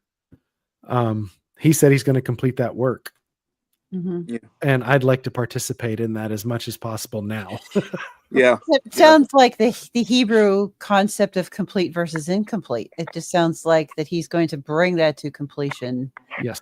To complete that cycle that may be instant, or it may take as long as it takes. I don't know, but he'll complete. Well, Do you know who you have, like I Blake? said, even though I'm the outlier, I do think there's a process. I just don't think that sanctification and justification is the process. I think that the process would be something like Eastern Orthodox theosis, which ends in glorification, where you're made perfect and all the rest of the details of that. But yeah, I think there's a process. I think just because God gives you righteousness and holiness doesn't mean that you don't have to then live those things out.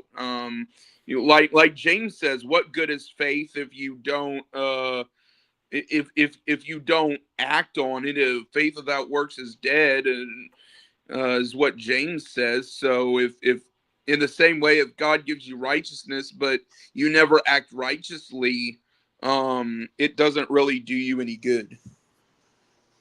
I'm not sure why that would disagree with anything anybody said. Yeah. I don't think. yeah, I think again it's just a vocabulary issue that we're having here. Yeah. Semantics. Maybe I'm overthinking it. Maybe I'm overthinking it. Maybe I'm trying to make it too complex. Well, okay. The children of Israel and the Old Testament is a perfect place to teach us, right? Paul and Peter both say that everything that was written before is for our instruction. All right. Israel, before they were made a nation at Passover, lived in Egypt for what, 400 years, 450, 480. Years. It depends on who's recounting it, Paul or right. They took on Egyptian culture and Egyptian gods. In the Psalms, it even talks about the Israelites were worshiping Egyptian gods before Yahweh called them out. All right. How long did it take for Egypt to get out of the people after God took the people out of Egypt? When were they ready to enter the promised land? But that feels like a trick question. Right. Well, my point comes down to is that what we're talking about it being a process or being something immediate. There were moments where the blood was sprinkled on all the people, holy. Right. But the people had a job to maintain that holiness, hence the sacrificial system and everything else that went on in those 40 years and onward. Right. So all that the Lord has said we shall do. Wasn't the sacrifice for when they didn't do it? That too. But I think that what Nick said in the comments, Christ has completed X.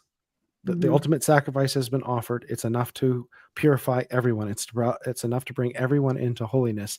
Now, our job is to maintain that. Our job is to represent God. Our job is to, what's the Ephesians 4, 8, 9, and 10, right? Where the question of, are you saved by works or saved by faith? You are saved by faith through grace, not of works, that lest any man should boast. And then the very next verse says, for you were created in Christ Jesus for good works, that you should walk in them. So Do you agree with my name thing on my name tag there? See, I love it. yes, I love it. Save-based workstationist. Yeah, Yes. exactly. So that I think, based on what we're talking about, I think that there is this Jesus set everything right, and now he's asked us to join him. And how much can we join him? Right? How close can we get to the teleos of humanity? Because Christ is the teleos of humanity, and that's infinitely more than I could ever be. So there's always room to move towards the teleos of humanity.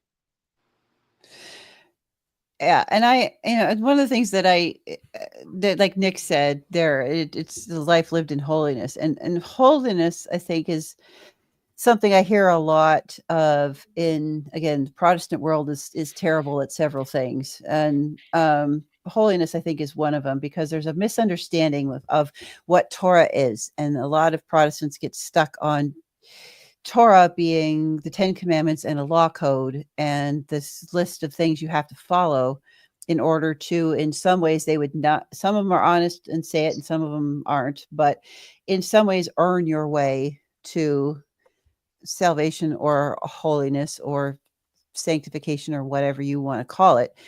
That it's a works-based, merit-based kind of system that you have to keep your salvation by checking these boxes. You earn it by checking these boxes.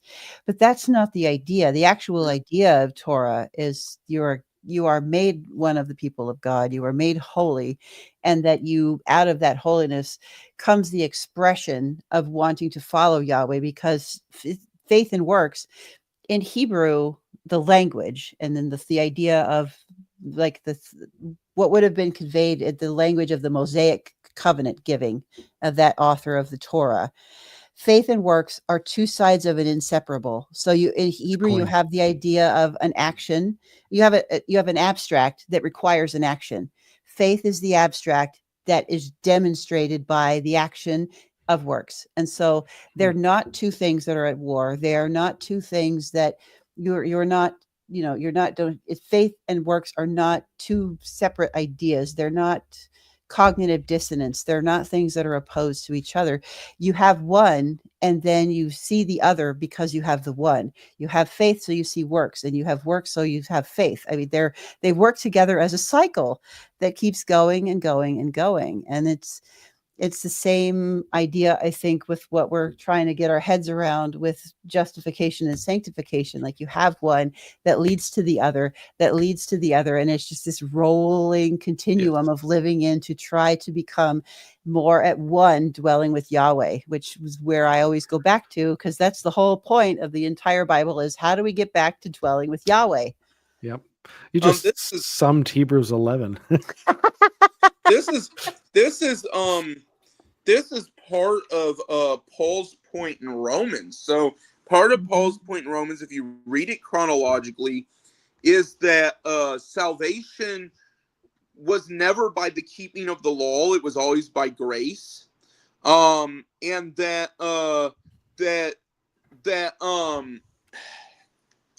So he's arguing. He starts off in like the first 5 passages. He says, you've all messed up.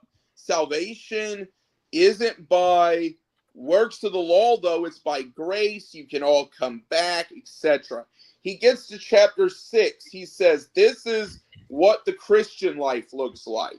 He gets to chapter 7. He says, but this was my life as an unbeliever. What is the solution to that? He gets to chapter 8. Here's the solution: life with Christ.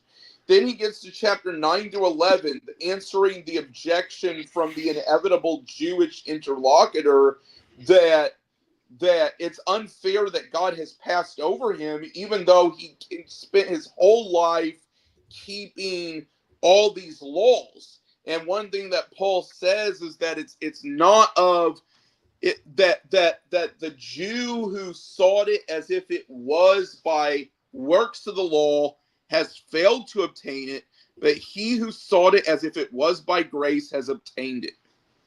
Mm-hmm. And then the rest of Romans is about like how you deal with interpersonal relationships and Christian liberty and living under government rule and all that stuff. After you get past chapter I 11. see liberty as walking in the commandments, to be honest. Do you think that's wrong? But I don't necessarily agree with the way Amber was describing it, I would say.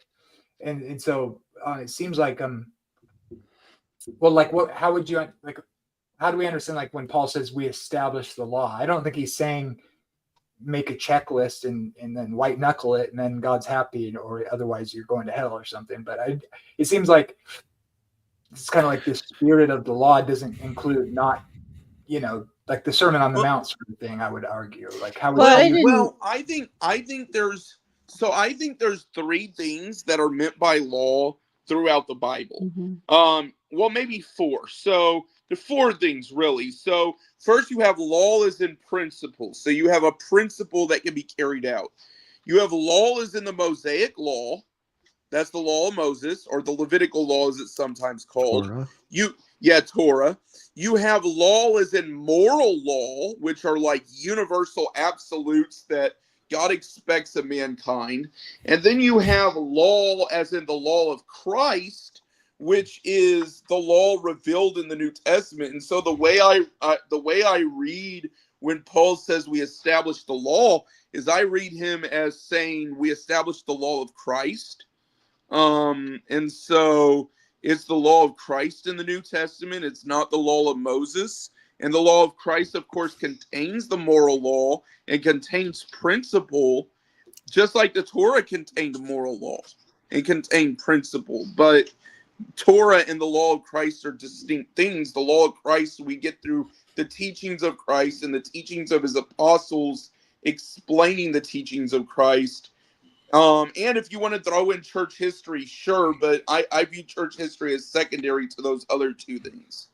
I want to clarify something that Jamie said too, because I'm not saying that the law itself is a checklist of meritorious things. I'm saying people view it that way, and that gets in our way of our relationship of dwelling with Christ, because some people think that they're by trying to live out the Christian life, however you want to define that, sometimes they get this idea that the Old Testament is a system of laws, of checklists, of do's and don'ts, that it is that's a misconception of the Old Testament. It is not. There are certain parts of it that are punitive justice, that are, that you have earned the punishment that you are given. The Isaiah has a courtroom scene for a reason, but that is such a small piece of the law.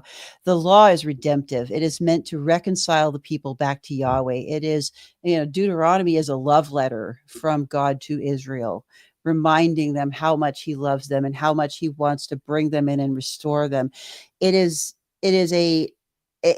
better to think of Torah as a liturgy of life lived out in devotion to Yahweh. It is, you look at the Shema, it is comprehensive. So people think about, like, in the Shema, it's like, okay, this list of things you're supposed to teach your kids. Like when you go in, when you go out, when you're laying down, when you're standing up, those are Hebrew ways to explain that it's a comprehensive. So that is the way of Hebrew, the language, saying every breath you take, everything you do, every action, every thought, every waking moment should be in contemplation and dwelling with Yahweh. That's what the Shema is about, is keeping Yahweh in your mind and heart at all times. It's not a list of to-dos that you have to do every day. I would second that. I think that Psalm 119 is a great place to start, and going, all right, what did the Jews actually think about the law of God? It was it was the way that they got to relate to God. And I think understanding that Torah, being the way that the New Testament uses law, actually is a leftover from the Latin Vulgate, where Greek was translated Latin, and law, Mhm. we understand it, is the way that it gets expressed in English, but it's teaching. That's a better Mhm. way of putting it. Or house rules is maybe a better way to Mhm. understand it. Hey, I've already saved you from Egypt. Yep. Here's what it's like to be in the family of God. This is the expectation: love Mm. of God and love of neighbor. Mhm. First 4 commandments, second 6 commandments: love of God, love of neighbor. It's already divided into those two, right? And then you have the 613 bylaws, which is how do I maintain holiness in my own personal life? How do I maintain holiness when it comes to the rituals and rites of my people? And then Mhm. there's also how do I remain keep holiness with my neighbors, right? If you know this cow's going to gore somebody and it gores somebody, Right. it's a much bigger consequence, right? Now I don't own a cow, right? I'd like to, but I don't have one. So is that law useful for me? And can I even keep it? Mm. No. All right. So there's a verse, and I can't remember where it was, and I'm trying to remember the words for it, but Paul talks about that there are laws that become useless and can be done away with. Mhm. I don't think it's talking about the 10 commandments or love the Lord your God with all your heart, mind, soul, and strength. And the second is the same as the first: love your neighbor as you Mhm. love yourself. But every single context that you find yourself in, those laws are applicable, which is why he said there's no law against love of God and love of neighbor. Well, love of neighbor specifically, right? In the New Testament. So I think we need to look at law not as a legal. I don't think the Bible is ever talking about the law in a legal framework. I think it is talking about Mhm. this is the house rules. In my house, the kids don't do this, right? It doesn't matter what your friends do. Will they get candy every night? Not in this house, right? That's a special occasion on the Mhm. weekends, right? That's the type of thing that I think is going on. And the reason is because if you do these things, you will be so flourishing among the nations that they will be drawn to me, Yahweh, Mhm. because you're supposed to be a kingdom of priests to Yahweh, which is a people that represents God to the people and people to God. And I think that Israel failed that because what was the argument of Shimei and Hillel? The argument over what the second law was. So the first law they agreed on: love the Lord your God with all your heart, mind, Right. soul, and strength. And the second one, for one, was to obey and do the Sabbath, right? Right. The Participate in the Sabbath. Sabbath. And the other one argued it's love of neighbor. All right, why? Why do you need a second law to actually understand the law? Because it sets the trajectory of the law. So Right. if it's participating in the Sabbath, then the law is judicial and it must be obeyed to please God.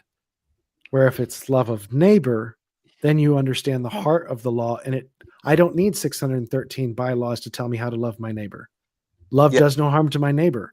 It's all summed up in that, right? Yeah. And now what does And it look like in ancient Israel? What does it look like in pre-modern Israel? What does it look like in the first century? What does it look like 1,000 years after Christ? What does it look like today? All of those are going to be a different answer, but love of neighbor never changes. Which um, goes back to our recontextualized conversation over on Yep. Faith Unaltered. Yes. We're recontextualizing things. Go yeah. ahead, Jacob.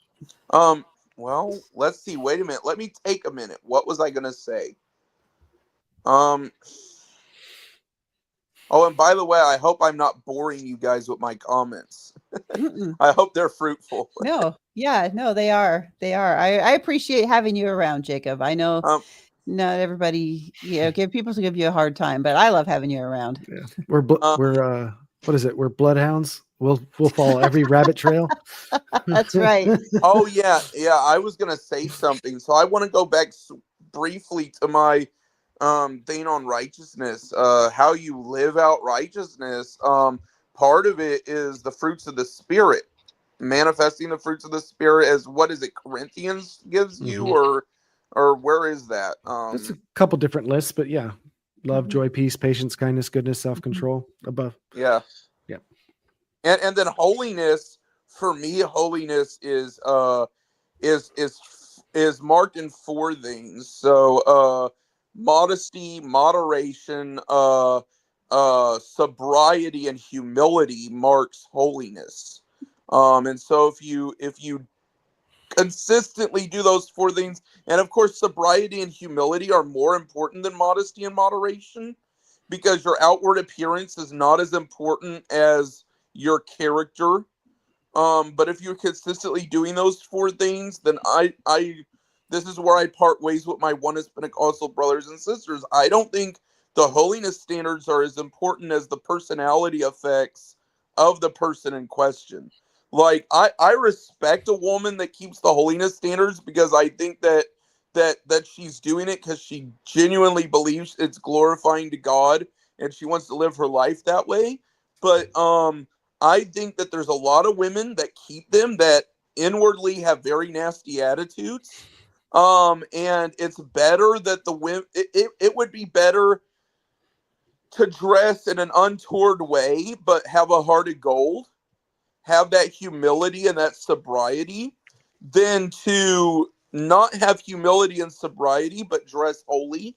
And because you can fix the dress if that needs to be addressed, but you can't fix the humility and the sobriety. Only God can do that.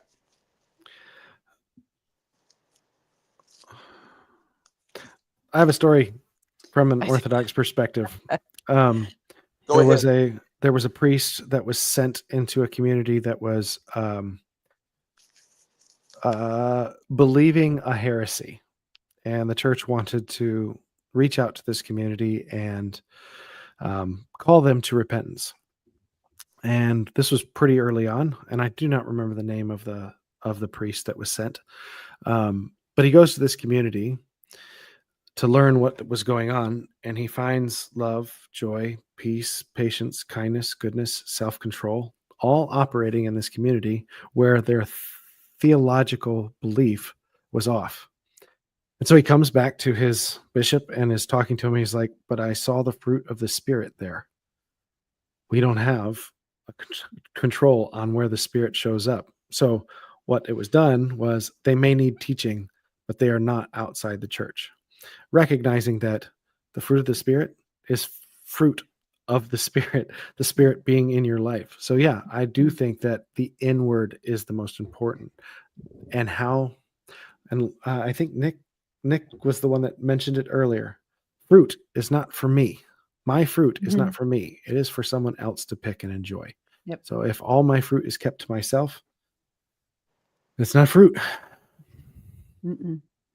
That's compost. Yeah. You keep it all to yourself. Yeah, exactly. Beyond Blessed just said the fruit of the Spirit is works. Yep. 100%. Yeah. Yeah. That is faith lived out loud is what Faith that lived is. out loud. You're supposed to live out your faith. The people that think it's mere mental assent, they are doing it wrong, because the Bible doesn't talk about mere mental assent. Faith is your belief lived out. It's acting on the things that you trust in and that you believe. Yep. Faithfulness. Yeah. Yeah. And Um, that is, like Troy was talking about earlier, that was what Israel was supposed to be, the city on a hill. They were supposed to be the light that drew all the other nations in, because look at the blessing, look at how different they were. We don't know what that is. We want it. We want in. They were supposed to do that. And they didn't. They failed. yeah. And they needed Jesus to come and to bring about the church, the assembly. We use that word because that backs off a little bit from some of the arguing, but it's an Old Testament term. We'll use that. I'm getting called out in the comments. Someone said fruit of the Spirit is works 100, and someone else said at Jacob 100. No, they're agreeing with you, so that's good. Yeah, I'm getting called out in the comments. I'm like, no, that's good. They're agreeing with you. Hey guys, don't go around telling everyone you agreed with a Oneness Pentecostal. You might get called names. I'll say it. I agree with a Oneness Pentecostal and an Eastern Orthodox here at the same time. We're just all kinds of heretics. Yeah. That's all right. There's more similarities between the different branches of Christianity than we like to admit. We shouldn't go into and this comes back to something else I like about Eastern Orthodoxy. earlier Troy was talking about the toll houses, and he said it's not a dogma in Eastern Orthodoxy. And something I like about Eastern Orthodoxy is that they're not extremely dogmatic. They have beliefs, they have propositional truths they want you to believe, but they're more worried about what's the word for it? Doxology, proper worship, rather than proper belief. They're more worried about, and I think that's another beautiful part of Eastern Orthodoxy is that they're worried about right relationship and right worship more than they are about right belief. You're muted, Troy. You're muted. Yeah, I wouldn't say more than. It's all together, right? Yeah. It's the tension between all of those. It's not the Eastern Orthodoxy. Your doctrine is lived out. Your theology is lived out. So it's not that they're less concerned about it. It's that, how do you put it? It doesn't matter how many videos you watch of how to play soccer. Until you play soccer, you're not going to get good at it, right? That's the same thing. It's like, it doesn't matter how much you practice your theology in your head and in discussions. It's how you actually live it out. That's boots on the ground. That's touching grass. You have to live it. And that's because they've never separated the thing between belief and works. Faith has always been faithfulness within the Orthodox Church, and faithfulness implies that one side of belief is the action that belief calls you to. So, I think that's one of the things that really drew me in that direction. Was I was looking. I can read the parables and God and Jesus saying it's what you do to the least of these, what you do, a work, what you do to the least of these determines whether or not you are cast out into utter darkness, where there's gnashing of teeth, right? There can be, what your works that you build on top of Christ. There are so many different verses that talk about it's what you do that determines your fate, your doom, and the end. And I was like, all right, well, what about belief? And it's like, well, it's Christ. And now what am I going to build on it? You mean I actually have responsibility? It's not just you're now holy. It doesn't matter what you do, what you say, how you treat other people, how cruel and acrid your attitude is to everyone around you. It doesn't matter, because I said that prayer that just broke me. I could not get away. I was like, I have been damaged by enough of that. And it was, who embodies this? Who embodies what I'm reading in scripture? And that's what drew me there. And I think it's beautiful carryover again from the Old Testament, because it's me and I have to, because that's where I go, is the Old Testament.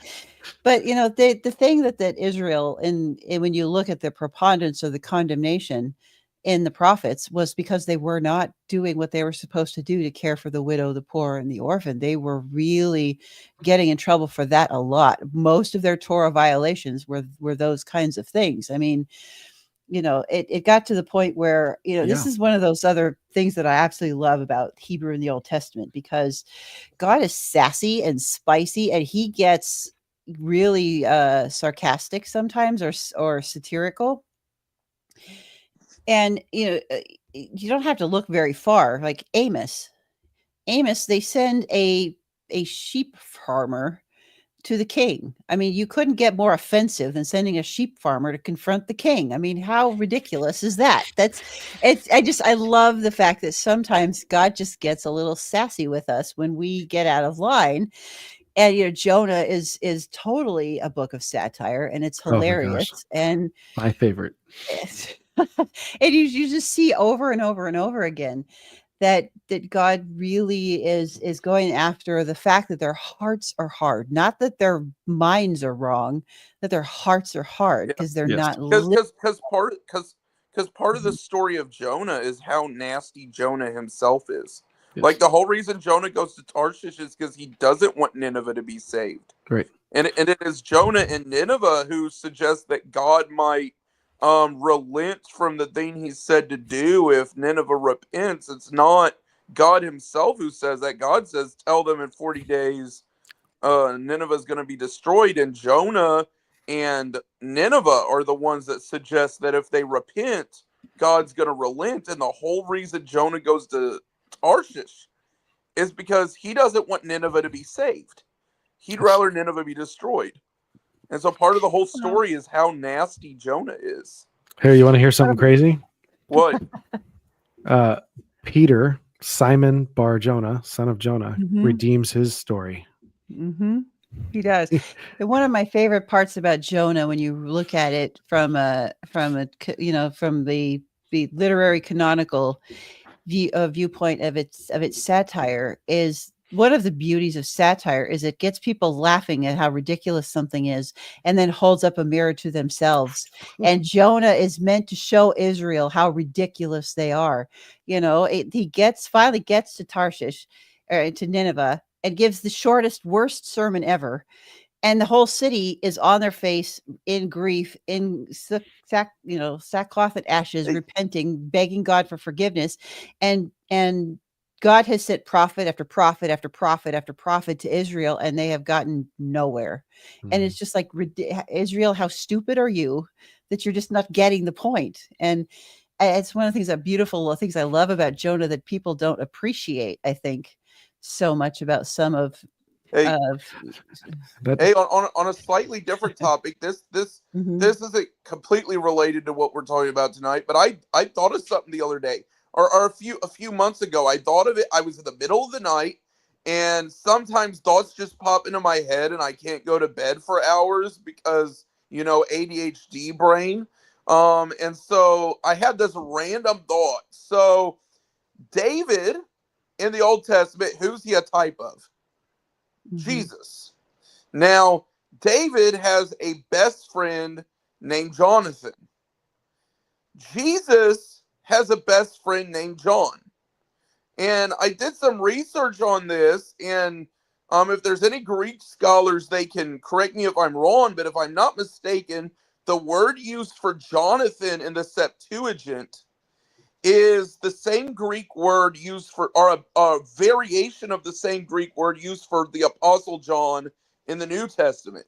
And if you examine the lives of these two, God makes sure what happens. He makes sure that Jonathan dies so David can ascend the throne. In the New Testament, Jesus dies, and part of the consequence of Jesus' death and resurrection is that John becomes an apostle.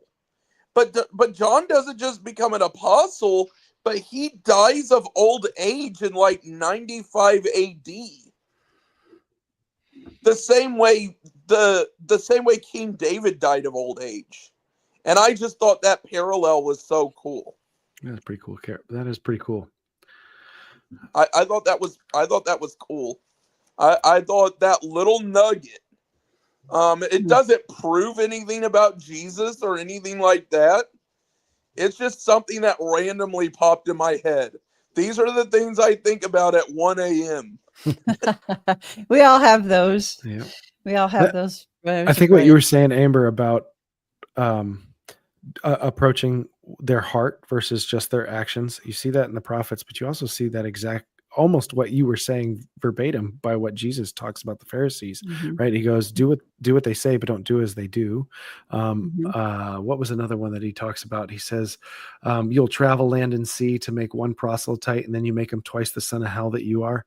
I love that one.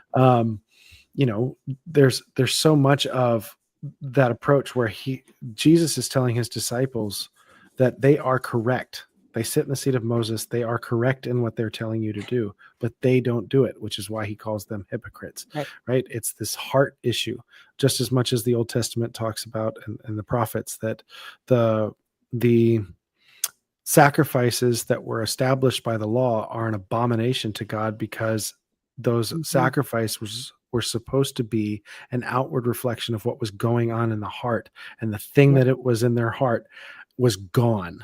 And so the sacrifices were useless because their heart was gone. And I think that's a very important thing, and that we should all do take very seriously that Right. God is interested in the status of our heart and our actions that go along with it. And you're right. When it comes to the critique on Israel, it is always, you didn't take care of the poor, the orphan, the widow, the outcast among you. You want me to tell you the sin of Sodom, your sister Sodom? It was this, Uh-huh. right? Yep. It wasn't sodomy. It wasn't homosexuality. It was when sojourners entered their Mhm. town, they tried to hurt them. They Yep. the outcry of the same word used when Abel's blood cries out to God the first time it's Mhm. used is the same thing that Jesus or God says to Abraham. I heard the outcry coming from Sodom, and I'm going to check it out myself. Right? Those Mhm. God attends to the call and the cry of the orphan, the widow, the outcast, and the poor. Mhm. And I don't think it's an accident that the First Jerusalem Council is about the care of widows. Yep. There's a couple principles in the Bible we could draw on here. One thing is that Proverbs says not to strike princes for equity. So don't attack the rich or princes or whatever to make people more equal. But at the same time, the Bible repeatedly says that the wealthy are supposed to look after the poor, that you're supposed to do justice for the poor and the widow. And so two things we could draw from, not the whole equity crowd that's going on now, where we've got to strike at the rich white people because they owe us all reparations. That's dumb, that's unbiblical. But at the same time, there's a lot of these rich people that are doing absolutely nothing for the poor. Yep. And It's a secular approach to a Mhm. sacred command. So within Orthodoxy, the way that we look at it is that when the poor man asks for alms, he is also offering salvation to the rich, as in the salvation of the poor is the rich, and the salvation of the rich is the poor, right? Even Jesus said the poor will always be among you. All right. So once you reject the principle of Christianity and the loyalty to Yahweh and what it means to be the image of God, but you're left with a Christian worldview and a Christian underweaving to your society, it's, so we need to mandate that from the rich. No, because you just bypass the heart. The point is their heart.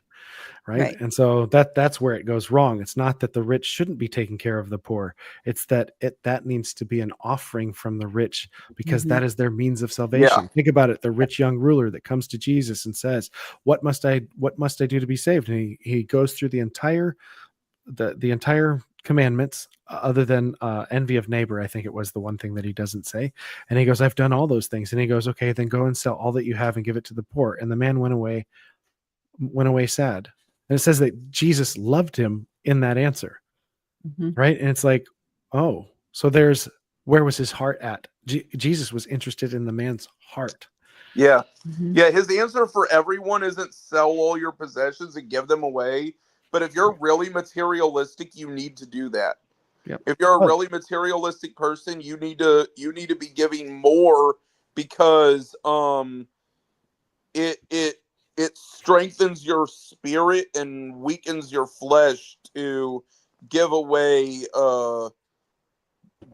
more of your possessions if you're extremely materialistic. And it's also a mark of humility, which is part of holiness, as I previously said. And you see that with Zacchaeus too. It's after he makes the proclamation that I will give all, I will repay everyone I stole 3 times, and then I will give everything else to the poor. Jesus said, hey, I want to eat at your house today, but it wasn't until after Zacchaeus makes that proclamation that he goes, salvation has come to this house. But that's, I think that our government has actually done a detriment to society by stepping into the charity business. I mean, I understand why they did it. They did it because it seemed like it needed to be done at the time. But I think that in doing it, they actually undercut the church, which is the sense of community in which charity takes place. I think the church failed. Yes, I think the chicken and egg thing here. I think the church handed it over to the government. And because we handed it over to the government, we handed over the care of orphans and widows. We handed over the care of widows.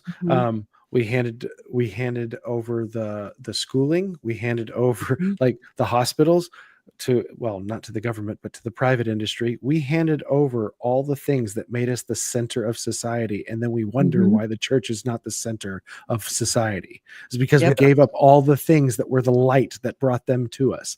And that's, oh, you want to get me on a rant? That's the one that'll get me on a rant. Is that I just did an episode with Tyler and the guys about that about a week ago. oh, About nice. I wasn't trying Ah. to get you on a rant, Troy. No, I was just but- I was just making a pontification that right. that, No, that I'm not upset with Mhm. you. What I'm saying is I'm so No. upset Uh-huh. with the Western church that decries Mhm. that we are being persecuted, and that the United States culture has moved away from Christianity, Mhm. and that we're trying to force feed it down the throat of the rest of the world by putting in laws that fit our moral feelings, Mhm. forcing that on other people when we have not been the light in any of those situations. Why is Mhm. the church not funding all the adoption agencies and running them? Why isn't the church the one that is making hospitals free? Why isn't the church? It used to be. Why is why is the church St. Jude there? Why is the not church, the hospital St. Jude, or the Methodist, or like look down the list of all the oldest hospitals and they're all named after churches? Why? Because they were an outreach Mhm. of the church. They were Yep. free at one time, and then we turned it over to private industry, Mhm. and we wonder why big pharma is bankrupting everybody that needs help. It's Yeah. Yep. so frustrating. I think the church gave it up. Yep. Not that Yeah. the government failed. took it. I guess I can Nope. agree with you, but I still think that it's a disservice that I mean, yeah, the church failed, but it's also a disservice that the government stepped into that role at all, because they totally, part of it is church failure, but also part of it is once the government stepped into that role, people became distant from the church. And so two things are at play at once. I think the church needs to get more active in the community and start taking back some of these areas. And I think that Christian legislators in the government need to start softening some of these policies and returning some of the power back to private charity. Both of those needs to happen. I'm all for, and I used to, so I'll just lay my cards on the table.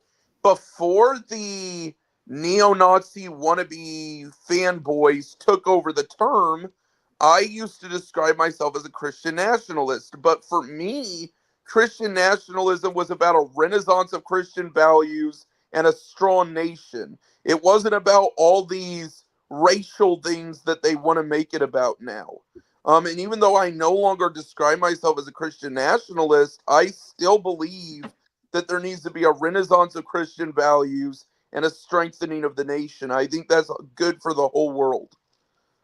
Well, I think that's, to me, I would push back and say I think that's backwards. I mean, if you looked at the episode that we did about church hurt and where we talked about this, is the first 3 centuries of the church, the reason that they changed the world was because of the gospel.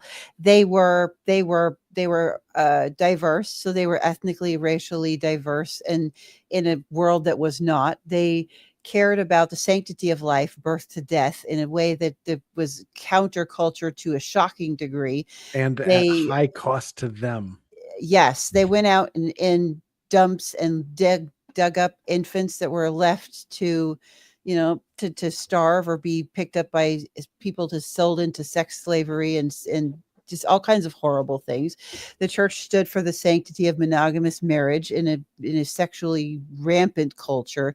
And then there was one more, forgiveness and reconciliation in a culture of where anyone who was a higher station could enact any kind of punishment they wanted for any reason, for no reason, whatever. So the church took a stand in those 5 things in living out the gospel that they were, and the message of Jesus, and they radically changed the world forever. And when the church doesn't do those things, Yeah. acting out the gospel to reach the world, that's where we have failed, and that's where others and secular entities have to step in and do our job for us. And I think a lot of us have a day of reckoning coming because of that. Yeah. Well, Darkness returns when you shut off the light. I agree with that perspective. I think that we have failed in many regards. We need to return to those values, but also in returning to those values, we need to bring about Christian moral values return, good Christian teaching returning to the nation, moral leaders again, strengthening the nation through that. But I don't believe in the racial stuff that they're bringing into it, which is why I stopped using the term. Yeah, well, I think that goes on both the left and right. Is that once again you've got the underpinnings of a Christian thought at the world, like we should be diverse and everything, but then when the secular world is trying to enact that, it will always be tyrannical. It will never be organic. It will always be at the cost of someone else instead of at the cost of self. Right? In the secular world, there is no cross to bear and death to self to follow Christ. It is I'm righteous and I'm going to make you do this. And that's not what the church did. I have three other thoughts. Number one, I hate the fact that the only exposure to Christianity most American school children get is Sinners in the Hands of an Angry God by Jonathan Edwards. I hate that sermon. It's from the pit of hell. I absolutely despise it. Okay, let's tone down the negative a little bit. Number two, what was I gonna say? Number two, how do I want to word this without being negative? If you don't have something nice to say, don't say anything at all.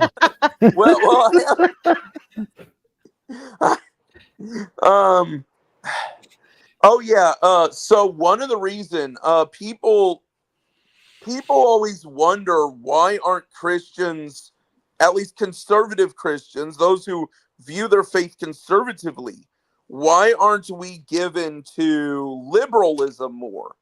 And I think part of the reason is because of our eschatology, because to a conservative Christian, it is Jesus and not us who brings in the eschaton. It is Jesus who brings about a better world, not us. And for the world who doesn't have God because they've rejected him, the only thing they can turn to is government intervention. And so they try to create heaven on earth through government intervention, whereas that's not a thing for us because we believe the transformation of the world is through Christ. Is that eschatology or is that good Christology? To quote Dick Quint. I think it's both, right? Good Christology leads to good eschatology. You got to start with good Christology. Yeah. But that's the reason for those who see this later who might not be of our persuasion. I don't know how many of those people watch your channel yet, but if you ever see this and you're wondering, well, why aren't you guys given to this? Well, because our view of Christology and eschatology gives way to a view that it's Christ that's going to transform the world. It's Christ that transforms humanity. And liberalism is the idea that humans can transform it on their own. And so for that reason, you're not given to it if that's your view of Scripture and your view of Christianity. And then I forget what the third thing I was going to say was. I don't know. I had an ADHD moment. Go ahead, Troy. I'm going to have to head out. I was just about to say the same thing. It's been 2 hours and 15 minutes. And as much as this has been a blast, and we'll have to do this more often because this has been a lot of fun, but I'm still not completely feeling better. I'm still a little sick. So I'm still kind of running on fumes here and need to wrap up. So, but thanks guys for coming over. This was a lot of fun. We had a good time, and I was wanting to do some of this, more of this kind of thing anyway. So we'll have to send Tyler a thank you for getting us started here on this. But thanks, guys, a lot. I really appreciate it. And we will definitely do this again at some point. And thank you so much for joining. Thank you for everybody who stuck in with us for this long. We kept a pretty consistent number the whole time. It was people coming in and out, but still. But everybody have a very blessed, whatever's left of your evening. And I hope you have a really good rest of your weekend and a good week. So thank you, everyone, and God bless. God bless.